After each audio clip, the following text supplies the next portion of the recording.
Welcome, everybody. Finally back to another episode of Let's Set the Tone, episode 20.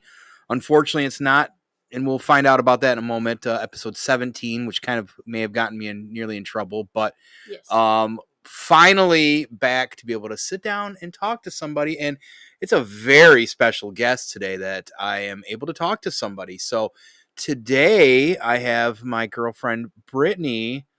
Brittany's on. This is Britt, everybody. Not spelled traditionally, Brittny, like it should be, because the vowel does not need to be in there. Otherwise, it's Brittany, right? Thank you.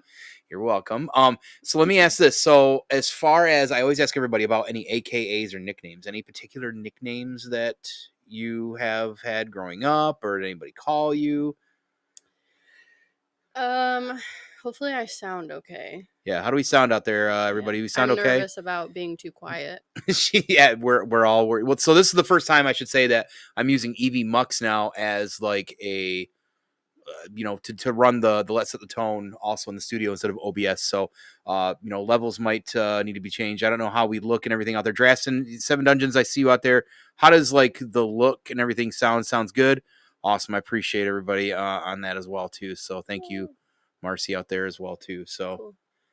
Appreciate everybody. So, yes, back to nicknames. How, what does that look like?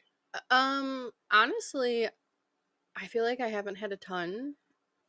People usually call me Britt for short. Does everybody spell it with 1 T or 2 T's? It differs. Okay. And it's funny because I am a little like leery of certain people calling me by Britt. Why? Because I don't know.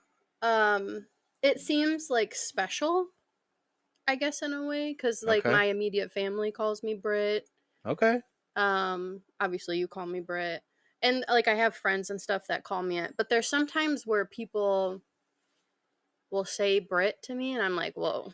Oh, you don't know me like that, so you're not supposed to do that. Okay. Nah, you got to use my full name. That's fair. Like we're not on that level. So okay. But Chewbacca's always been tied to me. So why is Chewbacca tied to you? So for those who don't know, I have seen the first movie, the first Star Wars movie. First Star Wars movie, and that's it. And I fell asleep, so I don't even remember much of it. But I don't even remember why I became obsessed with it. But when I was younger, it was my name on Xbox. So ever since we had our Xbox, which I think was like middle school or something, it's always been Chewbacca, and it's stuck with me ever since. So because so your PlayStation and your Steam names, I think, are also Chewbacca of some sort. PlayStation is Steam. I don't remember. I don't know if it is Steam on. I'm sure it's Chewbacca. I don't recall either. But it's ironic that you call yourself Chewbacca, but you don't know nothing really much about Star Wars. And we even went to Disney this year, and of course we got to meet. You got to meet Chewbacca. Yeah, that was cool. But that's also your very meta. Kind of, yeah. And like your name, it's funny because that's what you use as a handle on Call of Duty to yell at children. Yeah. It's Chewbacca, which is funny. But then, they just think it's Chewbacca, and then it's okay. Right. Yeah, I'm hiding behind a mask. So. Right. 7 Dungeons says, she makes me call her Brittany, the first of her name, Queen of the Gnaw, Warrior of the Fire, Last of the Andals. Not sure why I get different treatment. As thank you, Drastin, for whatever the hell that means. Wow, that made me feel good. Yeah, wow, good job, buddy. Who actually did just leave. Drastin was just here until a few hours ago. He didn't even say bye to me. Didn't even say goodbye to you because you were snoozing still. So, but Drastin likes to exit. He comes and goes as he wants. Yeah, he's Irish. Yeah. Is that what it is? The Irish goodbye. Oh, the Irish goodbye. Yeah, something you're probably good at as well too. So there really isn't a lot of. I mean, what is my nickname for you? The most recent one. Yeah, maybe, probably. I don't know. Baby Spice? Baby Spice is the recent one, yeah. Yeah. Why do I call you Baby Spice? Because that's the best Spice Girl, and oh, is that what it is? I'm the best person in the world. It's not because you're baby or anything, right? No. Okay. I was gonna say Chickpea though too. Like. Oh yeah. I do call you that from time to time. Not as much, I guess. But yeah, Chickpea is one that obviously you've only called me at, but but other than that, I didn't really. I mean, BB is one that's I guess kind of stuck to because of my initials. Yeah, that makes sense too. Yep. So I get that one pretty often, but Yep. I can't really think of anything else. So let's ask this. So you've kind of alluded to it. How nervous are you right now? I'm very nervous. Are you very nervous? I am. I had an Alani while I was doing my makeup too, which probably wasn't a great idea. That's so an I'm a awful little idea. like nervous and jittery. Oh, good. Yeah. That's great. Yeah. This should be good. Yeah. I'm very energized though. Good. Well, and it's been a slow day because of last night. Honestly, like with Draston here, we definitely, I mean, especially me, I kind of went extra on the partying, I suppose, but it's been a lot of napping today and finally late getting around. But honestly, that was kind of the reason that we wanted to just have a weekend where it was just really kind of chill and stuff like that. Like work's been crazy, I think, for both of us. And we're on the go pretty frequently, I feel like. So in the next few weekends, at least for me, I got a lot of traveling coming up. I know maybe not as much with you, but you do still have some things coming up too. So, well, and it's a holiday weekend, and I don't want to venture out on a holiday weekend. Yeah, I don't. I feel like that's definitely a me thing, and I feel like you've kind of, I don't know if that's something that you're like that too, but like a lot of the holidays when people usually go and stuff, I'm like, I don't want to deal with the traffic in here because in Michigan, if you don't know, holidays here means everybody travels north or somewhere where there's water, which we've got a ton of it here. So like traffic on Fridays and Sundays is absolutely insane, depending especially on what direction you go. So like on a lot of those holiday weekends, we just like to use those for like, we'll stay at home and do whatever the hell we want to do. So that's kind of, I think, what's going on here this weekend. Yeah. And I haven't always been that way. Growing up, we had the cabin up north. Yeah. So it was very common for us to spend weekends and holiday weekends up north. So we were the people traveling. But I think as I've gotten older, I just don't want to do it anymore. Right. That's right. I got my taste of it and I'm good forever now.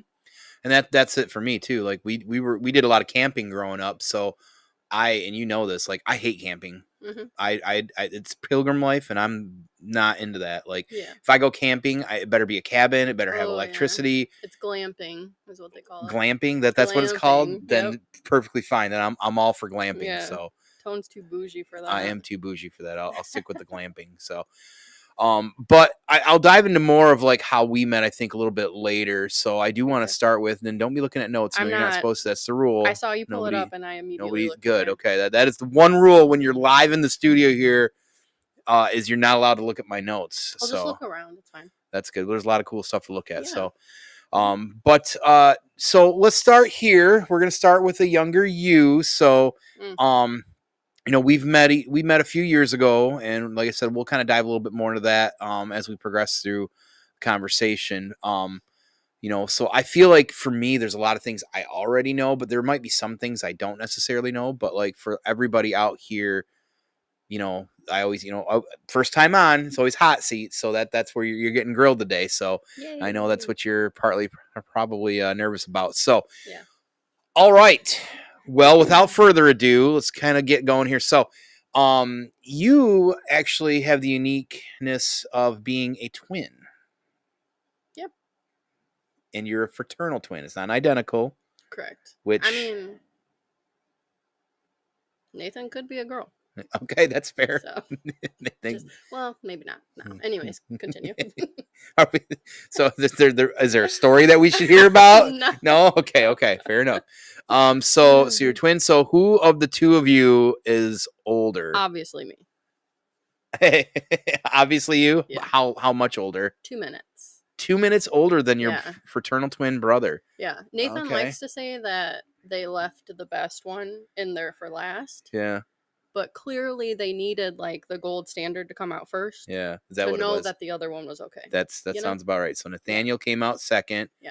Okay. That's good to know. And you guys still sounds like fight over that too. We do got some people out there that are saying hi to you too. So hi everyone. Rohit popped in here. Rohit, and we got Jehovah out there. Hello. What up, fellas? Appreciate you being here. Yeah. So yeah, you guys, I've even heard it kind of go back and forth a little bit with you too. Oh yeah. I feel like it's not as common now that we're older. Yeah. But especially when we were younger, it was always, I'm the oldest one. by Right. 2 minutes. Right. And it's still weird sometimes to talk to people and explain like my very blended family, but with Nathan, I'm like, oh well, I am the oldest, but like it's just weird to say like I'm the oldest, but also kind of not the oldest because I have Nathan. Because you're twins. Yeah. Yeah. So yeah. it's weird to explain that. But. Yeah, yeah. Do twins run in your family? Is that something? Because I know a lot of family. Mhm. It is. It's like that in my family. Parts of it apparently too. Yeah, because my Aunt Connie, so my mom's sister, Mhm. she has a set of twins. Oh, that's right. Yeah, and then I know it like skips a generation. I don't know if that's common or if it's just in our family, Right. but because what would that generation be? Hold on, I'm brain farting. So like my mom, her parents, and then their parents, so they had like twins as well. I don't know exactly like who it was because that's a little bit farther out Sure. and a lot of them are gone. Um, but yeah, and then I can't because I think my mom's brother, his daughter also had twins. So it Okay. like, is that skipping a generation? No, No, because that that'd would be be the the same next one. generation. Yeah, wouldn't it? Right? Because if your mom's brother has twins and she's got twins, that's the same generation. Well, no. So my mom's brother didn't have Oh, twins. it didn't. Okay. It's his daughter had twins. So that is skipping a generation. Okay. I don't know. It's in the family, Anyways, apparently. Yeah, I found it that does out. run in the family. Yeah. Yeah. Were your parents surprised? Probably. Probably. I don't think anyone's expecting to have twins. Yeah. So. Suppose not. I suppose not. There's one, and then they're like, there is another. Oh boy, there goes everything. Yeah. But we did hear a lot growing up that, because obviously Nathan and I are, the firstborns and the first time my parents had children and stuff. So they said that having twins was kind of like having like children for dummies. Because hey, I'm not saying I'm a dummy. But it's kind of like Nathan and I always were built in to like keep each other occupied. Yeah. So it wasn't just like an only child where the parent has to kind of step in that role Right. to like keep them occupied. Nathan and I always had each other. Okay. So That's nice. Mm-hmm. Okay. Yeah. Is that where the competitiveness in you stems from?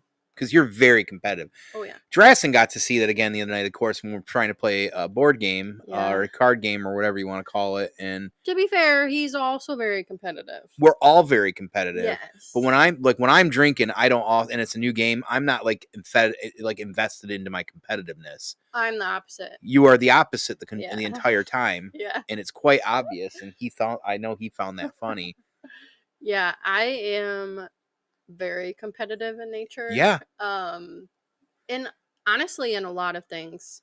Yes. And Nathan and I do compete quite a bit with each other on things. But I don't know if it's because of that or, we are obviously both Aries, which that's a very big trait in Aries. So I don't know, but I always grew up playing games, playing sports. So that competitiveness just always was like kind of built in my life. Yeah. Yeah. So that's why it was really soul crushing for her when she tried to play Battleship with me, one of the greatest games of all time, at a brewery I love in Detroit that has board games there. When you order your beer, you pull them out, you play some games while you're hanging out. And a simple game, it seems simple. On the surface, it's very simple as far as learning, but true strategy in Battleship is hard to get around, and you definitely struggle with that big time. To the point you were so mad. Yeah, you were so mad you were trying to call me a cheater, which was not at all the case. No, I just strategized really well. No, that's and the mentality of going into Battleship of where you're placing your ships. I also think if the person knows how I strategize to work around that, which again, of course, works to my advantage. Because you didn't know exactly what I was doing. Cheating. It's not cheating at all. It's literally strategy. But you struggled big time with that. I mean, I almost had you, and then you cheated, and then you beat me. I won like 3 out of 3, I think it was. We didn't. No, no, You don't. no, Yeah. no. You wouldn't remember even if so. So it doesn't even matter. Well, yeah, I'm trying to forget that I whooped your ass at Battleship. Yeah, that didn't happen. Okay, that's fair. Didn't happen, everybody. That's how we know it. So what does Rohit says? Don't blink twice if she abuses you. I know. Whoa. I'm telling you, it's tough. Blink? Yeah, of course I blinked. It's tough around here to play board games with you. She's been trying to get me to play. If anybody out there knows what Catan is, yeah, also one of the greatest games ever made. Also one of the most, like, with my experience with my old roommates, the game that nearly had us, fist fighting. And you want to play that with me, and I refuse to play that with you because bad stuff can happen. I don't. If Catan, like, I come out with the horns and the knives when I'm playing Catan. I don't F around. So yeah, I've only played it once, and I won, obviously. Yeah, you'd have an issue for sure. Yeah. Yep. We'll So growing up, you're also, of course, from Michigan. You're not from far from here, but growing up, did you move around schools very much, or were you still pretty much like, like the main school that you were at? So we initially lived in Flint. And I went to Flint schools until third grade. And then when third grade hit, my dad had moved to Davison. So then we had moved schools to Davison. And then we were in Davison schools, up until graduating. But we moved around a lot.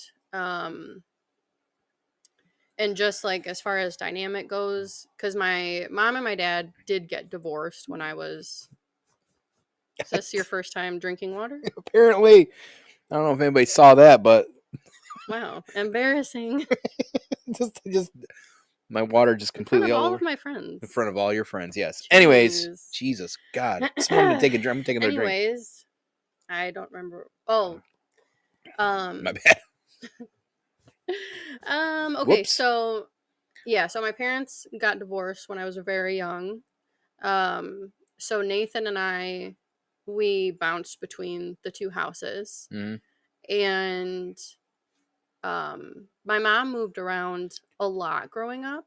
I think we lived in maybe 10 different areas, like houses, apartments, condos. We ended up at least by the time that I had moved out in the Grand Blanc area, and then she ended up moving to Mount Morris after that. But my dad was in Davison the entire time. Yeah, from me being in third grade up until literally just a couple years ago. Okay. Yeah. I think was when they moved. Last year. Last year. Okay. So when you're in school, so because I couldn't remember if you had moved around a bunch. So really, I mean, you from where you lived, but not schools. Yeah. Right. Okay. What were you? So were you growing up? Were you smarty pants? Were you good academically? Did you do really well? Good grades? Pull good grades? Yep. I was always I don't want to toot my own horn, but I had a very photographic memory, so I used that. What? Why are you looking at me like that? Continue, and we'll come around. Okay. So I did very good on tests and stuff because I could, remember the school books and everything. So, but yeah, I always was on a roll. I went into, what is it called? The National Honor Society? Yeah, NHS. Yeah. Got kicked out. Why'd you get out? Wait. How do you get kicked out of the NHS? Well, so they have a lot of requirements to stay in NHS. Do they? Just good grades. Yeah. And I had no idea because I didn't pay attention to the meetings. So you have to meet these requirements, and one of them is to do. Is it okay if I swear? I can swear, right? How the fuck would you even? Why would you not know that? But the point is also to do a shit ton of community service. Yeah. And I didn't know that. Yeah. Yeah, I had no You didn't do any community service at NHS and got kicked out? I did 4 hours, and it was for the Ren Fair because I would volunteer there. Yeah, shock. with my friends like college baseball team. I was like, yes. Hi, older people. But anyways, yeah. So then I got kicked out because they said I didn't have enough. I was like, okay. That's pretty wild. Yeah. That you, Anyways. that you got kicked out of that. Hmm. So wait a second. So you said photographic memory. Is that still? Do you still have a photographic memory? Hmm. That's about the only memory I have. Is that what? Okay, that's what I was wondering. Okay, Yeah. so you were good academically. Was Nathaniel? Was he good academically? Not as great. No. No, not as great. So there wasn't no No. competitiveness there in that sense. It was all just like the other stuff. I mean, there wasn't any competitiveness because I was already better than him. Okay, well, there you go, Nathan. There Yeah. you go. Sorry, Nathan. Yeah, sorry, I guess. When you're doing school like every other kid, like there's got to be something that you were like, I want to be this when I grow up. Was there anything particular you want to be growing up, or maybe a couple of things? Maybe it changed. I know initially I wanted to, like this is like young. Yeah. I wanted to go into nursing because I wanted to help people. Right. Okay.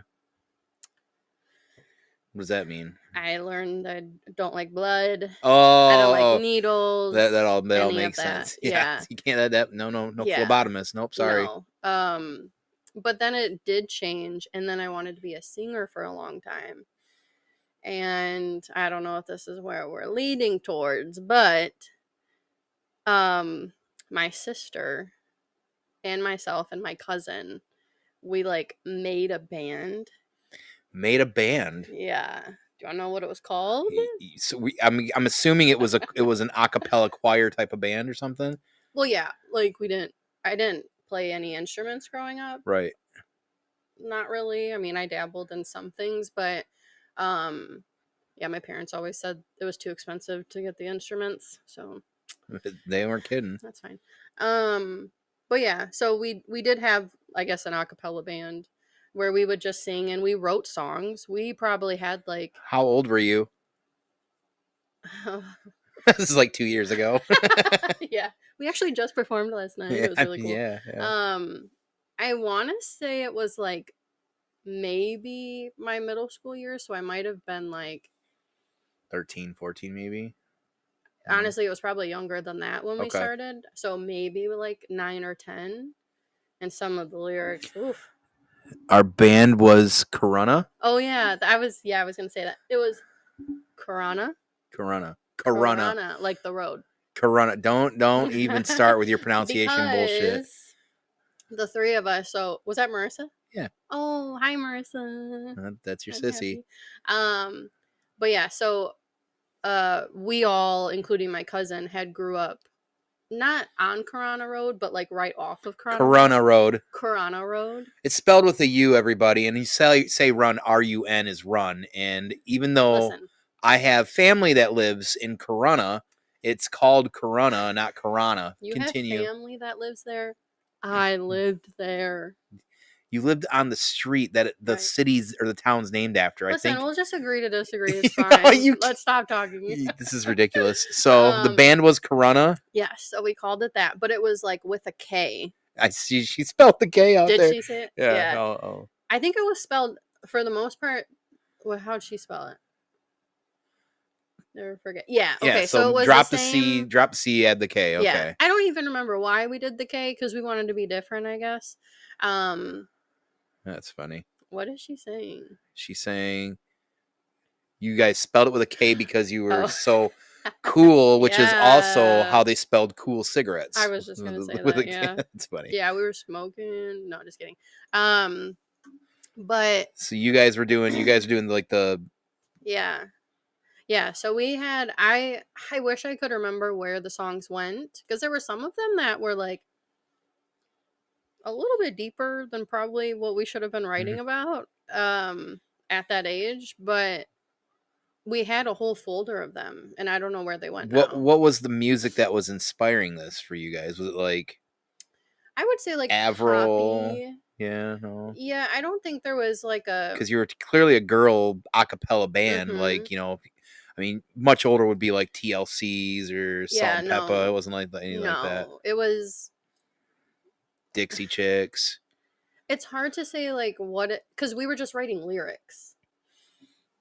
You know what I mean? So we didn't have like But music. you guys to went it. far enough to apparently record it on MP3 Oh players? God, why is she saying all this? Yeah, we did. It's funny. And I remember, oh gosh, this is gonna be so cringy. But I remember we had a recording of us singing a song or whatever, and we took it to my dad had this friend Don who Mhm. was in a band, Mhm. and we took it to him. And we're like, hey, listen to the song. Like, tell us if it sounds really good. He listens to it and he's like, hands it back to us, and we're like, okay. I guess we're not gonna be singers, and that's when my dreams changed. That's pretty funny. That's pretty funny. But Yeah, good times. you were in choir though, right? Yes. Okay. Mm-hmm. I thought Yeah, thought I've you were in always choir. enjoyed singing a lot. My family, specifically like my mom, was very into music. She sung a lot. She was in choir. So singing was something that was just always Right. going on. So if I'm to understand this right, so choir was super important to you. So you were like, did you have like events or anything like Yeah. that? Was the choir so important enough to you that you managed to maybe forget picking up your sister one time? Oh. You want to talk about that a little bit? I was wondering where you were going with this. What was that all about? What happened there? Yeah, so I think I was a junior or a senior. I don't remember which one, but I think it was when I was in musical, which would have been my senior year. Hmm. Um, and yeah, we had a lot of practices and like rehearsals after Hmm. school. And I was supposed to pick up Marissa and didn't. And didn't? Yeah. I'm pretty sure that's what happened. I think it was when I was in musical, if I remember right. So yeah. So what exactly happened? So you had choir and you said, "Hey, I'll pick you up," and then just completely forgot. Yeah. Yep. How- Marissa was at the school just sitting there. For 2 hours almost. I Was heard. it 2 hours? Yeah, it was Oh man. almost 2 hours. Listen, but she's a very strong woman right now, and that's all because of me Oh, not picking her up. so you helped build her to be the person she is now. Look at that, Marissa. You're See? welcome. I Yeah, love I guess you should be you. thanking Britt for that one. That's great. Oh. Now growing up, you guys had, if I remember correctly, you guys had a lot of animals. You guys had a lot of dogs back and forth, but you actually never had cats growing up, right? No, because my dad was allergic, and Oh, that's I right. was tested very young Yeah. for allergies, and I was allergic Okay. to cats. Like the dander, I think is what it is. Sure. So Cats do create some dander. That is for sure. That is for agreed. sure. So now that you live with cats, what's Mhm. it like now being a cat mom? It's great. Yeah. I love it. I it's hard to say because I have been around cats with friends and stuff, and ours are just so different. Mm-hmm. Luke and Leia are like the most loving cats I have ever met in my life. Mm-hmm. And it doesn't, I don't know. I feel like I tell people all the time when they're here that I got very lucky with having them be like the first cats that I have to like cohabitate with, Mm-hmm. because they're perfect. Mm-hmm. So Yeah, cats are. I remember because at first, we were talking about moving in together. You were like, "Ooh." yeah, I was nervous. Yeah, you were nervous about the cats at Yeah. first until you met them, Mm-hmm. and then over time, they like you more than me. But I think a lot of that comes in because two things. I think one, you feed them in the morning, Mm-hmm. and that's like, I'm their bitch. yeah. Let's Yep. get this straight. Yeah. You're their bitch. That's Yes, how this works. They own me. Yes, they do. Cats do own their owners. That's how Mhm. that works. But you also, like, for me, because I talk to people constantly with work, I have to, and on video, like, I can't have them around because Leia especially will like get in my grill. Yeah. And I learned that when I was working upstairs too. Mm-hmm. But for you, you don't really deal with that, so they can cohabitat while you're working, sleep next to you, and everything. And on your breaks, you're able to, kind of. Yeah. But that definitely changed you pretty fast. I feel like it. I Oh, mean, yeah. really, in the last like year, it really just, I think, also kind of shifted to where, you were weary about cats at first, and now Yeah. you're like, I love them. yeah. Yeah. Obviously, I still love my dogs. Yeah. But yeah, they I'm obsessed with them. Like, I take so many pictures of them Yes, you because do. everything they do is cute. Because everything they do is cute. That's right. Yes. And I just love when I am working because they spend the majority of their day in the room with me Right. while I'm working. Yeah. So it's just, I don't know, it's just nice. Yes. Why are you Yes. smiling? Just go into the chat a little bit. Okay. Marissa said that I'm scared. he should be that they are such sweet cats, and then Wentzilla says his Princess Leia, because yeah, Yeah. she does love Zilla. So Yeah, that but Luke's my baby. Luke is the My black cats. derpy little baby. Yep, black cats are derpy. They're lovey dovey Mhm. babies. Like, he wants to be in your grill all the time. Yeah, for sure. he's my sweetie. Yeah. So hopefully that means, so we've got, we got 2 cats, we got a little dog, a little wiener dog. Mhm. So then hopefully soon we'll be able to get another kitty. We're gonna get an orange kitty hopefully soon. So real soon. Okay. Real soon. So one of the things that is unique, and it's unique because I've not ever been with anybody who doesn't eat meat. You don't eat meat. Mhm. And that's kind of a mix, mostly of health reasons, right? Is why you kind of decide to do that, fairly enough. That was like the health reasons were the like decision to do it, Mhm. but then there's other reasons that have come about Right. after, I guess. Sure. So there's still like a factor in it. Yeah. But they weren't what made me say like I'm gonna go vegetarian. What did the doctor tell you specifically that made you like say, hey? So it wasn't necessarily like something the doctor told me. Like, it was. I mean, do we want to go through my? I mean, you life can blank. I mean, you don't have to go Um, super deep into it, but if you want to kind of blanket the reason, yeah, I that's mean, because entirely it up to is the you. reason. It So is, yeah. in 2020, I had a stroke. And they found that I had a hole in my heart.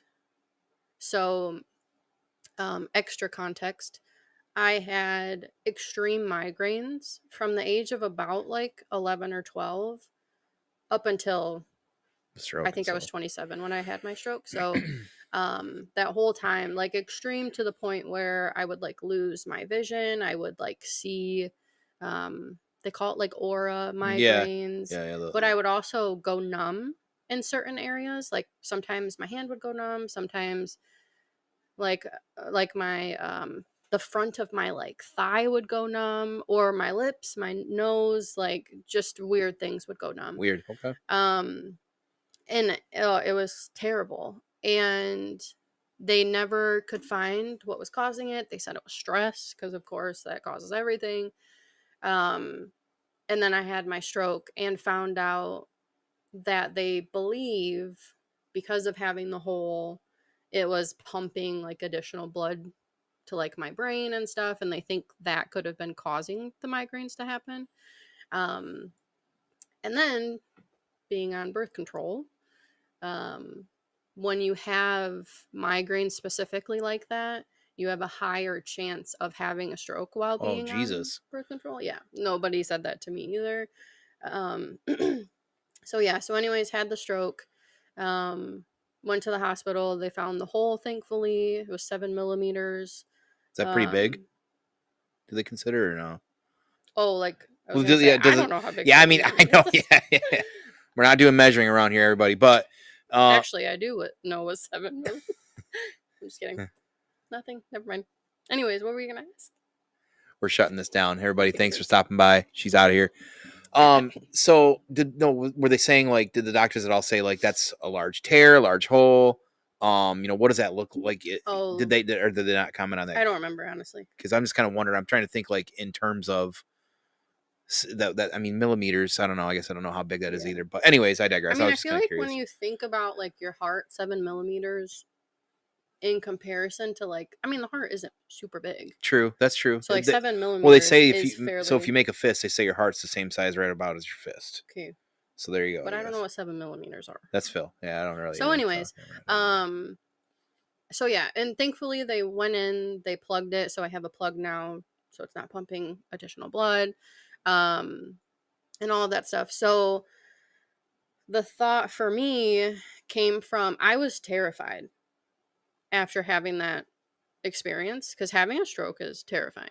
Yeah, and like with that too, like that can come with a lot of long-term things, but you Hmm. fairly came through unscathed, right? Yeah, I think the only thing that I do struggle with still is my words sometimes. Like I notice that I struggle with sometimes finding the word that I'm trying to think of. It might take me a little bit longer to get there. Just because like it's not as quick. Sure. And then I like to blame my memory issues on my stroke as well. Yeah, that's genetic, I think. It might be. Yeah. um, but yeah, so anyway, so just with the heart issues that I had, I chose at first to get rid of red meat because Mm. red meat is supposed to be really bad for your heart. High cholesterol. Hmm. Yeah. So, but I never really ate red meat before because I'm not a steak person. I don't know. I never really ate meat to begin with. So, I didn't eat red meat and I was like, "You know what? I'm just going to cut it all out." And I did. Yeah. And that was in 2021. He- So, but since then it's also evolved to include thoughts of like animals um, not wanting to participate in that anymore. So, So it yeah. did grow beyond just that as well too. Yeah, but Yeah. it primarily started because of the The heart health. issues. Yeah. I try to get you to eat fish from time to time because fish don't have any feelings, as Nirvana once said. It's okay to eat fish. I don't agree with that, Yeah, but I know you another don't. thing we will disagree or Right. agree to Correct. disagree. Now, what is it like?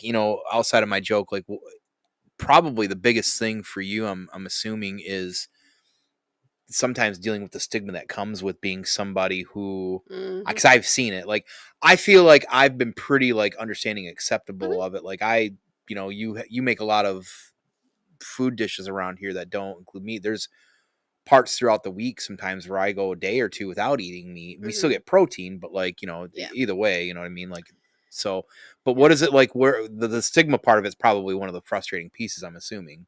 Yeah, there's times when like it's just funny. Like I think Drastin made a joke this weekend Josh did, I about think, too. Yeah. yeah. Yeah. I Timbers. think Drastin said something about my taste buds weren't developed enough or something. I don't remember.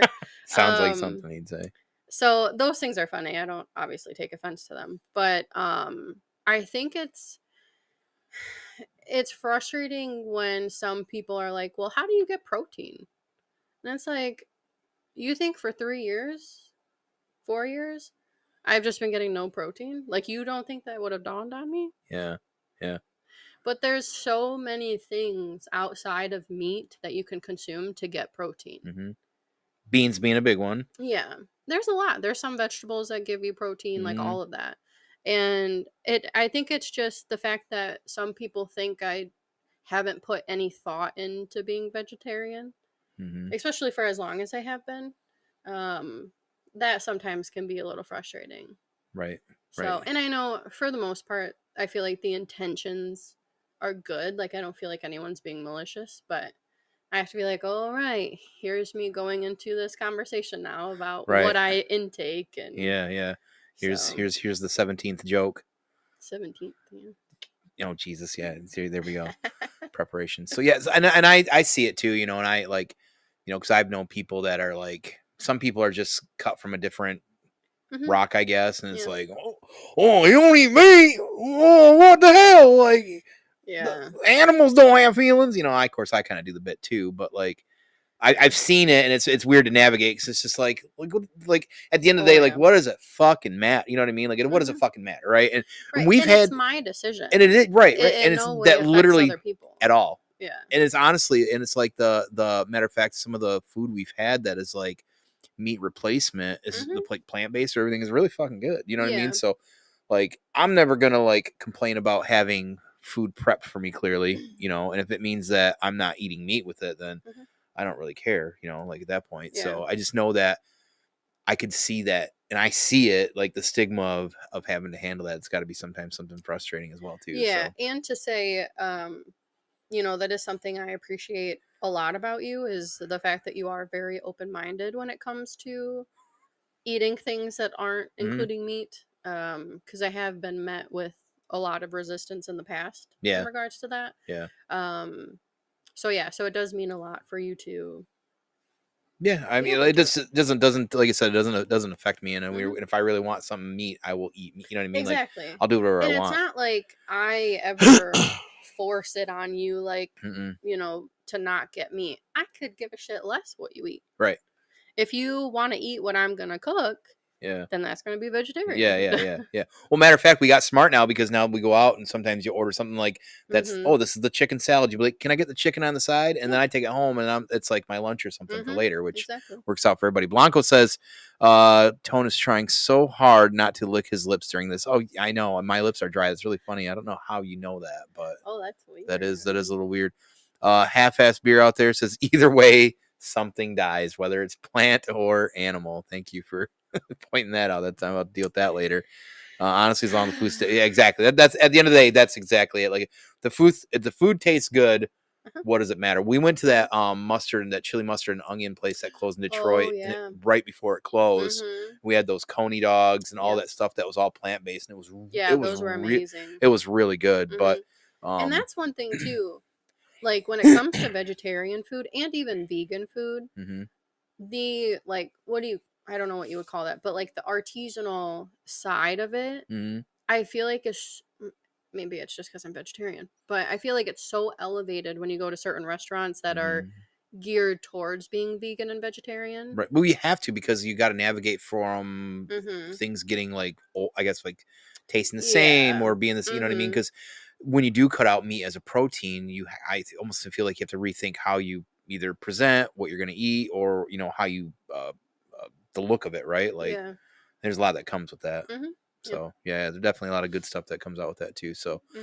grilled veggies, everyday homies. Yep, yep, yep. We love grilled veggies, Blanco. Oh yeah. So that because of that, because of the fact that you don't eat meat, it's made it so you've had to really kind of navigate where, like, if we go out for food, we eat Mm-hmm. a lot of Taco Bell if we do get out, Mm-hmm. because it truly does have a lot of options Yeah, I would for, say it's probably the best fast food chain to have vegetarian yeah, because options. you can just remove. Hmm. I mean, they even And they got have stuff. black beans. Like you can substitute black bean or potato for almost any Right, any item. right, right, and it's also probably the Baja Blast. I'm assuming Oh my god, yeah. the Baja Blast. Man, I should have gotten one Yeah, today. I'm surprised you don't. Even Uh, this looks like a Baja Blast. Yep, the potato. Yep, the soft potato spicy taco. Or I can never say it right, Maris, spicy but potato soft taco. whatever. Yeah, Mm. that's definitely a big staple. But Oh yeah. it's the Baja Blast, because there are days you're just like, I just want a Baja Blast, Yeah, and we end up going to Taco Bell just because you want a Baja they're Blast. so good. They are. They're very good. And I'm not even a Mountain Dew person, but Baja Same. Blast is like a definitely an elevated kind of Yeah, soda. I So don't know. I don't know if isn't it like tropical lime is the actual flavor I of don't it? honestly. I really don't. I don't know. I've been No, seeing that more maybe. now, but that would make sense because we love lime. We We love do, we do, we tropical. do. Yeah, we do a lot of lime and tropical kinds of fruits around here. Yeah. Yeah, absolutely, So absolutely. So, it's top tier. yeah, yeah, and so in that too. So it's something that you've eaten pretty often. And we all know, like, when you've been drinking, and it's Mm. time to have a snack. Taco Bell's open late. Yep. It's a good way to kind of like top off the night. Like, I gotta get something in me after drinking. Hmm. But for you, Taco Bell is clearly a staple, but also adds to that. But while drunk eating Taco Bell, have you ever assaulted I anybody? know where this is Have you ever assaulted going. anybody with any of your Taco Bell food in the past? Uh, Want to talk about that? yeah, I definitely can tell you talk to Marissa quite a bit.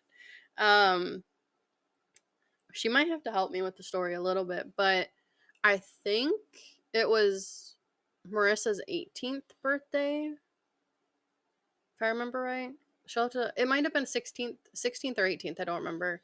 Um, and it was at the house next to where my dad used to live. Yeah. Um, so we were over for her birthday party. 16th. It was 16. Okay, so I was 20 probably.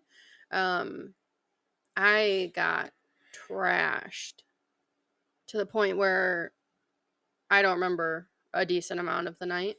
But one thing I do remember is I think I had a quesadilla because we had gotten Taco Bell. I had a quesadilla, and I thought it would be so funny if I started taking like pieces of it, and I think I was throwing it at people. Maybe only Marissa, I don't remember. um Happy birthday. yeah, so and then she took care of me, and I feel bad for that. 'Cause Oh, I was so drunk. so you're throwing quesadilla at her, and Yeah, then and then she was like, she had to take care of you. yeah. So, yeah. What a great But sister. again, she is a amazing, very strong woman. Yeah. And I like to think I had a part in That's that. yeah. So, so the villain in your story, Marissa, has helped shape you who you are today. That's amazing. Half-Ass did ask though. I do want to come back to this real quick. He does ask, Yeah. do you prefer bean and cheese burritos or like a vegan meat burrito of the two? Like, is there Oh, if I'd you had a say choice? bean and cheese for sure. Yeah, I figured Mhm. that's probably what that I was. don't mind like substitutes, like fake meat or whatever, but I don't like to consume a lot of them because they're still not the best for you, Yeah. you know? Um but like a bean and cheese is Yeah, a cheesy bean and rice burrito for all I intents and don't care for the purposes. rice. Yeah, I know you complain about that, but like even I go to Taco Bell, I can spend $7-8 at Mhm. max because I just use off their cheap menus. Yeah. But the cheesy bean and rice burrito is a staple for me. Like, and like pinto beans like that or refried beans aren't even my favorite type of bean necessarily. Mm, I do enjoy it a I lot, love refried beans. but I like black bean more. But for like $1 and some change, like you can't beat the fact that Mhm. that's like you can if you're struggling and you need to grab like three Yeah. of them because refried beans really fill you up, and plus with the Mhm. rice and everything, like it's an awesome That's value. true, yeah. That's an awesome value that you can get at Taco Bell. Yeah, So that's why I like the stacker a lot because the stacker is just the black bean and the cheese, yeah, but like it's filling. yeah, yeah, it is. I agree. Like Mhm. that's true. Do you remember the bean song? Oh, isn't it bean the magical fruit, the magical food? Is that what it is? I Bean don't know if it's bean the fruit or food. magical It's been so long. That doesn't make sense to No, be. it's fruit. It's fruit Beans because aren't fruit. Beans the magical food, the more you eat, the more you toot. but The toot more the toot and toot, fruit rhyme the better together. you feel. Let's have beans for every meal. Right. That's why it's got to be fruit because That makes no sense. well, it rhymes. I mean, but food and toot. It's like a slant rhyme, maybe. I don't Maybe know. I don't know. He says half-ass definitely got what he wanted out of the question. Good, good, good. Refried beans, a little, yeah. Queso Blanco. There you go. We love a little Blanco sauce around here. Yeah, So queso's good. clearly, everybody out here is into the Taco Bell. I've had to grow into it over time because I don't have a choice. So, Yeah, there's so many options, but like the mhm, price is another big yeah, thing. Because out of all the other like fast food restaurants, like their prices have went up. Taco Bell's technically has to, but it still is so much cheaper yeah, if you utilize the value menu. But yeah. Everybody out there is saying fruit, by the way. So that makes no sense. it doesn't Beans matter. aren't fruit. You didn't make the song. You don't get to choose on that one. It's not. It, I'm it gonna look it rhymes. It up. rhymes. It rhymes. Magical fruit. Magical fruit. Nope. Um. So speaking of, of course, siblings and stuff has been kind of thing. Like you guys did traveling. It seemed like you guys did camping and different stuff. Is there something that you guys did, like you and your siblings growing up, that you miss, or something that you wish you guys still could do or did, or anything like that? Yeah, so at my dad's house, Mm-hmm. we had Nathan and I obviously, and then we had Marissa, who's in the chat, and then we had Austin, our other brother, and we did a lot of things, Yeah, the four of us. like playing together, or like going and traveling, doing stuff. Not so much traveling, because the Austin, me, Nathan, we were all the same age, so we got our licenses all at the same time, and we all did kind of our own things. Marissa always um kind of like stuck with me, so we would Yeah, go and do things together, but we did a lot of things. We lived in the basement at the home where we had an old folks home, adult foster care, so we had kind of to rely on ourselves to do a lot of things and like keep ourselves company and all of that stuff. So when I look back on like the memories I have of that, um, you know, just like playing stupid games in the basement, like being dumb kids. Mm-hmm. And we had a swamp right next to us, so we would go and like venture into the swamp, and we would, you know, build Yeah. forts. And so that stuff is like very very like special to me, and those are things that I miss. Um but yeah, but they're nice to reflect on. And Mm-hmm. you know, the older you get, it's I feel like it's harder because, you know, you grow up with these siblings that you've spent, I mean, basically your whole life with so far. And then you're expected just to kind of like venture out Yeah. on your own, and you lose that like closeness. Mm-hmm. So sometimes, you know, that's, Yeah, that can suck. yeah. So, Yeah, well, I mean, it's good that you've had some pretty good ones, close ones, you know, for sure. You've hmm got a pretty awesome mixed, diverse family now. hmm You know, I know Nathan's always pretty busy, and they just had a little one, so it's even hmm busier, you know. hmm And we certainly love when we can get Marissa yeah. to Little come, baby little baby Marissa. Marissa. So, Yeah. no, you know, and that's just kind of that sucks about the growing up thing, right? Is just being able to, hmm that's great. Twitch, I can get some viewerships on Twitch. Oh.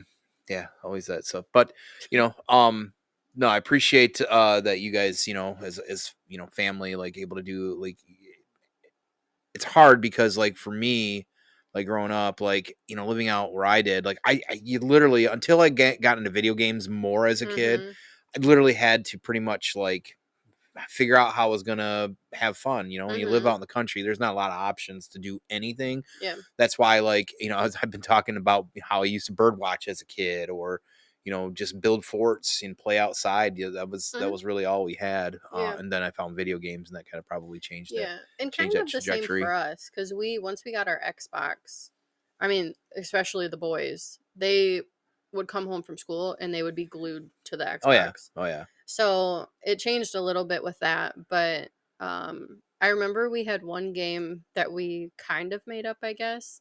And we were in the basement, we would turn off all the lights, and we had this like deck of cards that someone the game was to like hide the deck of cards in the whole basement.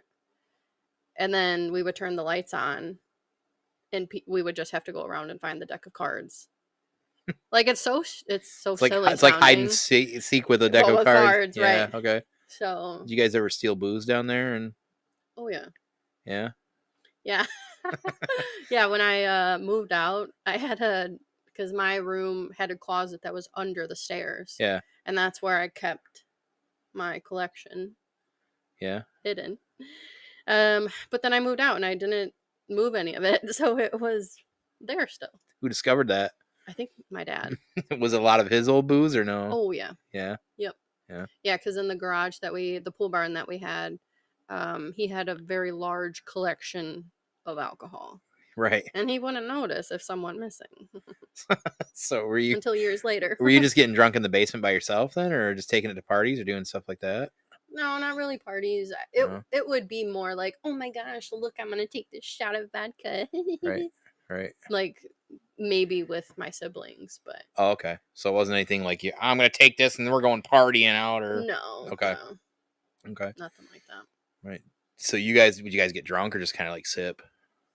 I don't think it was ever drunk. Nothing like that. Mm-mm. Okay. No. So so when you did get drunk, if you got drunk, was it at your dad's house and you got drunk enough to where you Oh almost boy, broke let an me see. entire glass cabinet full of like either china, glasses, Uh, whatever? so What happened with that? that was maybe Is that a later story in 10 years life? ago. Okay. Yeah, yeah, yeah. It was with my ex in the house that we had, and I again we were having a party, and I drank too much, and we were in the kitchen, like a handful of Mm-hmm. us. Actually, Rachel was there, my friend Rachel, her boyfriend. I'm pretty sure Rachel was there. I don't know. And a few of our friends, and we were making pizza rolls because that's the best thing to make when you're drunk and you It need is a something, great. right? I don't even really like them normally, but like I when I'm don't either. drunk, they're really They're awesome. perfect, yeah. Yeah. So we were just waiting around for those to be done in the oven, and I had this china cabinet that had the bottom piece and the top piece, but they weren't connected. So it was just like sitting on top of it, and I had a bunch of glassware, some that was like from my grandma that passed away, and all this stuff. And I thought I was leaning on like we had like an archway. I thought I was leaning on the archway like wall. I wasn't. I was leaning on the top of the china cabinet, so it just came crashing down. Yeah. And I was freaking out because obviously I lost some sentimental stuff, Yeah. but yeah. So that's a lot. That's a lot of glass. So don't drink. A lot of glass. What up, Mudhorn? Welcome, welcome. That's pretty awesome. I don't know if I ever got, well, that was my lowest point. that was the lowest point, not knocking over a bunch That's when of I knew glass I had stuff. a problem. Okay. That's when you knew you had a problem. Well, I do want to switch gears, so now we kind of know a little bit about you and kind of growing up and stuff like that. But you know, I do want to talk about kind of your nerdoms, I think, more than anything, and it's going to be kind of a mix of things here. You know, so anime has become something that you and I have kind of shared together over our time here. So, as far as anime, is that kind of still new to you in your life? That's not something you really just. That's more in the last few years, recently, correct? Kind of. I mean, I grew up with watching like Pokemon. I don't Sailor know if that's Moon, considered. maybe? Yeah, Sailor Moon was a very big one for me. They technically are Anime. so Okay. yeah, that would count. So yeah, Pokemon was really big. Dragon Ball Z was really big when I was growing up. So we watched those things. I know you don't like I don't like Dragon Ball. but so I watched those things, but I never, aside from Sailor Moon, I never was like obsessed with something. And then I did kind of rediscover anime recently, and fell in love with the one that I love so much. What one's that? It's called Undead Unluck. Mm-hmm. I think there's only one season of it so far on Hulu, and obviously there's a manga for it. But I was gonna say it grabbed you enough. You've been buying manga. yes, it's so good. Mm-hmm. I struggle a lot with certain animes because they don't like catch my attention, or the main character is terrible. Like, sorry for anyone who likes Attack on Titan. Oh, okay, that's good. That's okay. It sucks. I hate it. I struggle. I with hate the main character. I thought you were gonna say Chainsaw Man. Okay, him too. Yeah. I can't stand that like puny boy who just wants to see like boobs and kiss girls. Like, come on. That's so pathetic. I can't stand the pathetic like first person character thing. So anyways, Chainsaw Man, aside from him, yeah, I love the concept of him. Yeah. Minus him being stupid. But the rest of it I love. The rest of the show. So that's fair. But yeah. That's fair. Mm-hmm. Okay. But yeah, Undead Unluck is a very good one. I think a lot of people would like it. I don't see a lot of people talk about it. But yeah, it's definitely not one that I hear anybody talk about, and I've got a lot of friends that love some anime. So it is interesting to see that, you know, that you're exposing. I mean, I've never really watched a lot of it, but that you've exposed me a little bit to it. From something that, like I said, few of my friends, they watch pretty much all just anime to be able to see something like that. I know we got into Dan to Dan, however you say it. We still watched season 2 of that, and we started watching Jujutsu Kaisen, which we really liked as well too. We need to work on that. Back into that. Yep. That one episode though in Dan to Dan, I'm gonna call it. Yeah. Though I don't know. Well, it's out. It's been out for a while. But the one episode where it's, I forget her name, but it's not one of the main characters yet. Yeah. And it's her with that dancing monster. Do you remember that? And there's like the embrace that happens between them. Holy shit. That blew my mind. Yeah. Stunning episode. Yeah. It was perfect. It's a great episode. Yeah. Yeah. We need to get on the second season. Yeah, we need to, there's a couple things we need to get, because, you know, we keep hearing Soul Leveling. Sean keeps getting us at about that, and not just him, but a few, but he's really the one driving that. and then Delicious Dungeon as well Yep, too. Everybody that's keeps another. saying so. Mhm. There's definitely some we need to get to. So, We but haven't really watched a lot of shows though, I feel like lately. we have, yeah, and I have later at night before I go to bed. I try to get a couple episodes of mine, anime Yeah, and because I'm I've trying been to get caught reading a up. little bit You have been more. reading more, so Mhm. that's part of it. Yeah. I do want to highlight again there, Ian out there, the Mudhorn. Every time he's in here, he checks out the Dritz swords. I love that you see that. I wish you could still get them. They were GameStop limited time to get, man. It was that's when I was still some of the last things I bought in 2020, 2021 before I left GameStop and was lucky enough to pick some up. So, big fan of those, of course, too. So, Golden Boy the Perv with a Heart of Gold. Yes, that's exactly what some of the characters are like there. Yeah. Blanco. So, Castlevania and Helsing. Yeah, Yeah. Castlevania is a really I good anime. started Yeah, it's Castlevania. really good. I need to finish it, so Mhm. that's a good bring up there, Mudhorn too, for sure. So, I definitely need to jump on that. I know Draston's a huge fan of that. Full Metal's great. Yup. I mean, yeah, I just Dragon Ball is the one that's very commercial, popular. Yeah, that's how I feel about it. Jehovah, I think Dragon Ball is super overrated. I usually get a lot of flack for that, but I'm just not a fan of. And apparently the new one or whatever they did that they had super whatever something made it so like they cut out a lot of like the bullshit, so it's not like constant like powering up levels and Mhm. screaming and stuff like that. They made it a little bit more streamlined and continuity wise. I don't know. Yeah. I just can't get into the characters. It's like a 4-color palette to me. All I see is orange, blue, green, White. white, and maybe some pink. Like it's just the color palette's not diverse enough for me either. So it's hard. Hmm.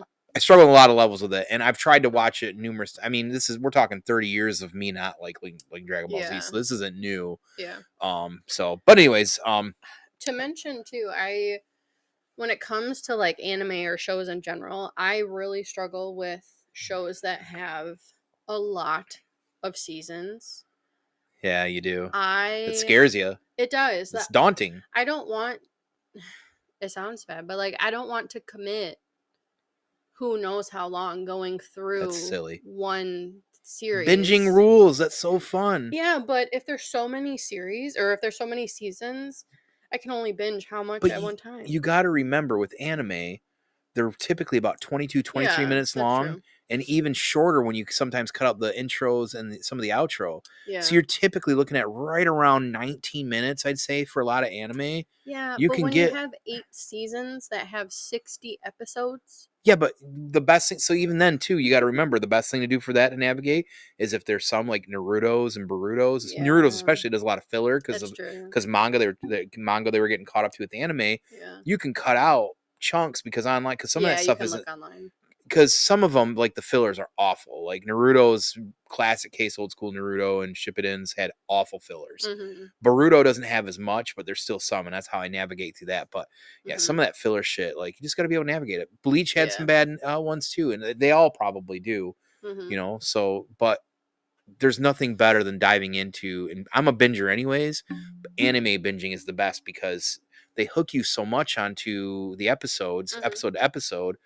Like you just can't watch like one and be like, "Oh, I'm That's true. done." You Yeah. have to. It's like you usually got to watch 2 or 3 to feel Mhm. like you've kind of got yourself content on it. So Yeah, you that's just true. got to be open to it because there's some good stuff. Because Jujutsu Kaisen doesn't have a ton, but it's got more than most you've probably watched recently, I think. So, but so randomly too, you actually got through your friend, of course, Rachel too, but like and some of those friends, you've actually recently Mhm. got into magic. You started kind of dipping your toe into that, which is Yeah. crazy because I haven't played Magic seriously since like the late 90s, early 2000s, and I've just Mhm. dabbled here, there, buying a deck or whatever, and I love the card games, but Mhm. you've recently kind of just got into Magic, and you kind of took off on that, huh? Yeah. Enjoyable wise, I guess I should say. Yeah, it is very enjoyable. My friends Matt and Rachel did get me my own deck, which was Yeah. really sweet of them. Um, I can't remember. There's like I think only 2 colors in it. What did you say? So Was it a red green? I think Yeah. I really I don't think you remember said it off was the a top of red my head. green. But yeah, so it's a little bit more on like the basic level. So I'm not. It's a good way to learn. That's very Yeah. tack heavy, and you got creatures. Mhm. Yeah, and they're super cute creatures. It's very like bard oriented, Mm-hmm. which is what I enjoy. to begin with. So, yeah, so I've been able to play a few times. Um, I've won with like a teammate on one of the things that I did.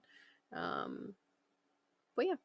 That's So I'm cool. still definitely in the beginning of it. Mhm. I want to learn more of the mechanics of the deck that I have, which I guess you can do on some websites. Well, I was gonna say yes, you can, but I was also gonna say something you could consider because you've been dipping your toe into like playing PC games. Mm-hmm. Magic Online could be a good, inexpensive way to also just like play, true, learn yeah. more of the mechanics. Mm-hmm. Forge Hammer Chance, he plays. That's the only game he plays 90% of the time, and he plays online Is online? consistently. Okay. Yeah, so there's a lot of things I think that could give you more time to play because that's what I would suggest. Like Mm-hmm. Magic's something like any strategy game when it comes to cards is always figuring out like the whatever to this Yeah. to this to this to Mm-hmm. this. But like experience and playing more was probably the best bet. Yeah. So it might be worth you looking on like Magic Online and checking that out. Yeah. Yeah, because I feel like I just need to understand like more on how the cards Mm-hmm. interact with one another Yeah. and how you can build them in certain ways. Mm-hmm. I mean, and I do it is Commander that we play, Yeah. so it's not, you don't really know what you're going to end up with in your hand, Right. but I like that idea more than like playing Standard. Right. Right. So I would agree with that as well too. I feel like that 'cause that game can get expensive, period. I think, and just in general can get expensive. So Mm-hmm. I'm gonna hit the chat up for a minute here. Mm-hmm. Blanco's talking about not a vampire anime, but watching Witch Hunter Robin. Rohit, I know it's a Dragon Ball guy out there, so he's saying that Goku is a terrible father. Yeah, you guys are talking about that. Mudhorn out here as well. Vampire, yeah, I don't know what else out there for vampire unless you watched. It's not really vampire, but Tokyo Ghoul, like the first season at the very least. I really liked that. Big fan of that. So, watch some anime movies. Vampire Hunter D, Ninja Scroll is a classic. I did get her into. I know Studio Ghibli's kind of like its own thing, but Princess Mononoke is my favorite personal. I Studio love Ghibli. That's Princess a pretty good one. Mononoke. It's so good. Yep, Princess Mononoke is so many amazing. Good like themes in it, good messages, all of it. Wenzilla says his nickname for me is Magic. Thank you for it's ridiculous. No, I appreciate you guys in here and kind of chatting. It's hopefully making you a little bit less nervous. You seem a little less nervous. Okay, good. I figured we'll look at some stuff. So D&D now too. So you to kind of shape your nerdoms. So how many times have you actually been able to play D&D? Only a few times now at this point. Yeah. And you mentioned Bard because that's just something that you kind of gravitate towards, right? Is it because bards are a roguish type of character? What is it about the bard that kind of drew you to that character? Isn't it typically like I don't know what the term is in D&D and stuff, but it's not something that requires you to be like right next to a monster. Right, they're kind of like a support character. Yeah, like you can be, and I like that. Yeah, you don't have to. Yeah, I have a lot of anxiety with everything. Clearly, so the idea of like me being on the forefront and having to be like the one that people are relying on for certain things, terrifies me. So something I can play that doesn't like doesn't necessarily like make or break everything is what I want to play. Right. Okay. Because there's not as much pressure on me. Right. So, but also they're just like, goofy and bards can be. Yeah. Bards can be they fall into the rogue category. So bard's also a character that I like to play from time to time. I do enjoy playing bards. They are a great support class. I think they can do healing. They can do all kinds of great stuff. So, that's my favorite type of character outside. Rogue is clearly my favorite character, but my other favorite is healing. So when you can kind of find ways to combine the two, that's definitely something I'm a big fan of as well. So, just don't volunteer. Yeah. Just don't volunteer. There you go. Right. Exactly. Mudhorn. I will never be. Yeah. You're going to rely on you the entire time. Die. Yep, bards can be spokesman or the manipulator. Yep. That's bards. That's why bards are so awesome because they're so versatile. They're very versatile. Yep, as well too. That's true. You were a druid. Thank you. Yeah, you were a pretty good druid as well too. Thanks. So, don't forget that. Druids are also another pretty awesome class in that sense to play too. I feel like for sure. So, awesome. Well, yeah, I do hope that we can eventually figure out a way to be able to play, because I want to play D&D all the time. I know you like to play. Yeah. We just need to figure out how we can tie down some sort of consistent crew or somebody that will DM for us to be able to play a little bit more. We need to really reach out to our 7 Dungeons people and trying to get something rolling at some point too. So, so those are the ones that I love that you have as Nerdoms. What's some other Nerdoms that you're kind of into as well, would you say? Oh, And maybe more recently or whatever, I guess, or even long time ones if you got some that you don't really share often. Oh geez. Well, so I feel like I don't, I like hyperfixate on things, but it doesn't necessarily like last long periods of time unless I'm like really, really into it. So I've had things that I've hyperfixated on, like Sailor Moon as a child. Pokemon was really big as a child, and I still do love Pokemon, but I would say that anime was a really big one that I feel like I'm starting to get more into now. I'm trying to think of what other nerddoms. Well, I mean, I think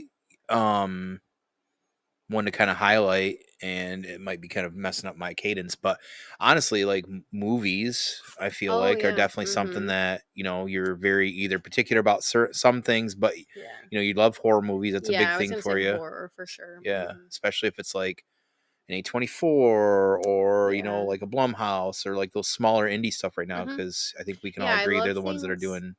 Yeah, I love things that are like outside of the box that make you think, that are usually different than other things that are out there. I'm a sucker for like the folk horror. Like Antlers. Okay, I watched it the second time. It wasn't as terrible. Okay, that's all I needed. The first time. Got that on video. Yay. It's a great. Yeah, and then maybe music. I would say music probably. I guess if that's considered a nerd. I think it's fair to say, yeah. You know, your music's pretty important to you. You go to a lot of concerts, and music has always been very big to me. I mean, being in choir, being in a band. Yeah. Corona with a K. Yeah.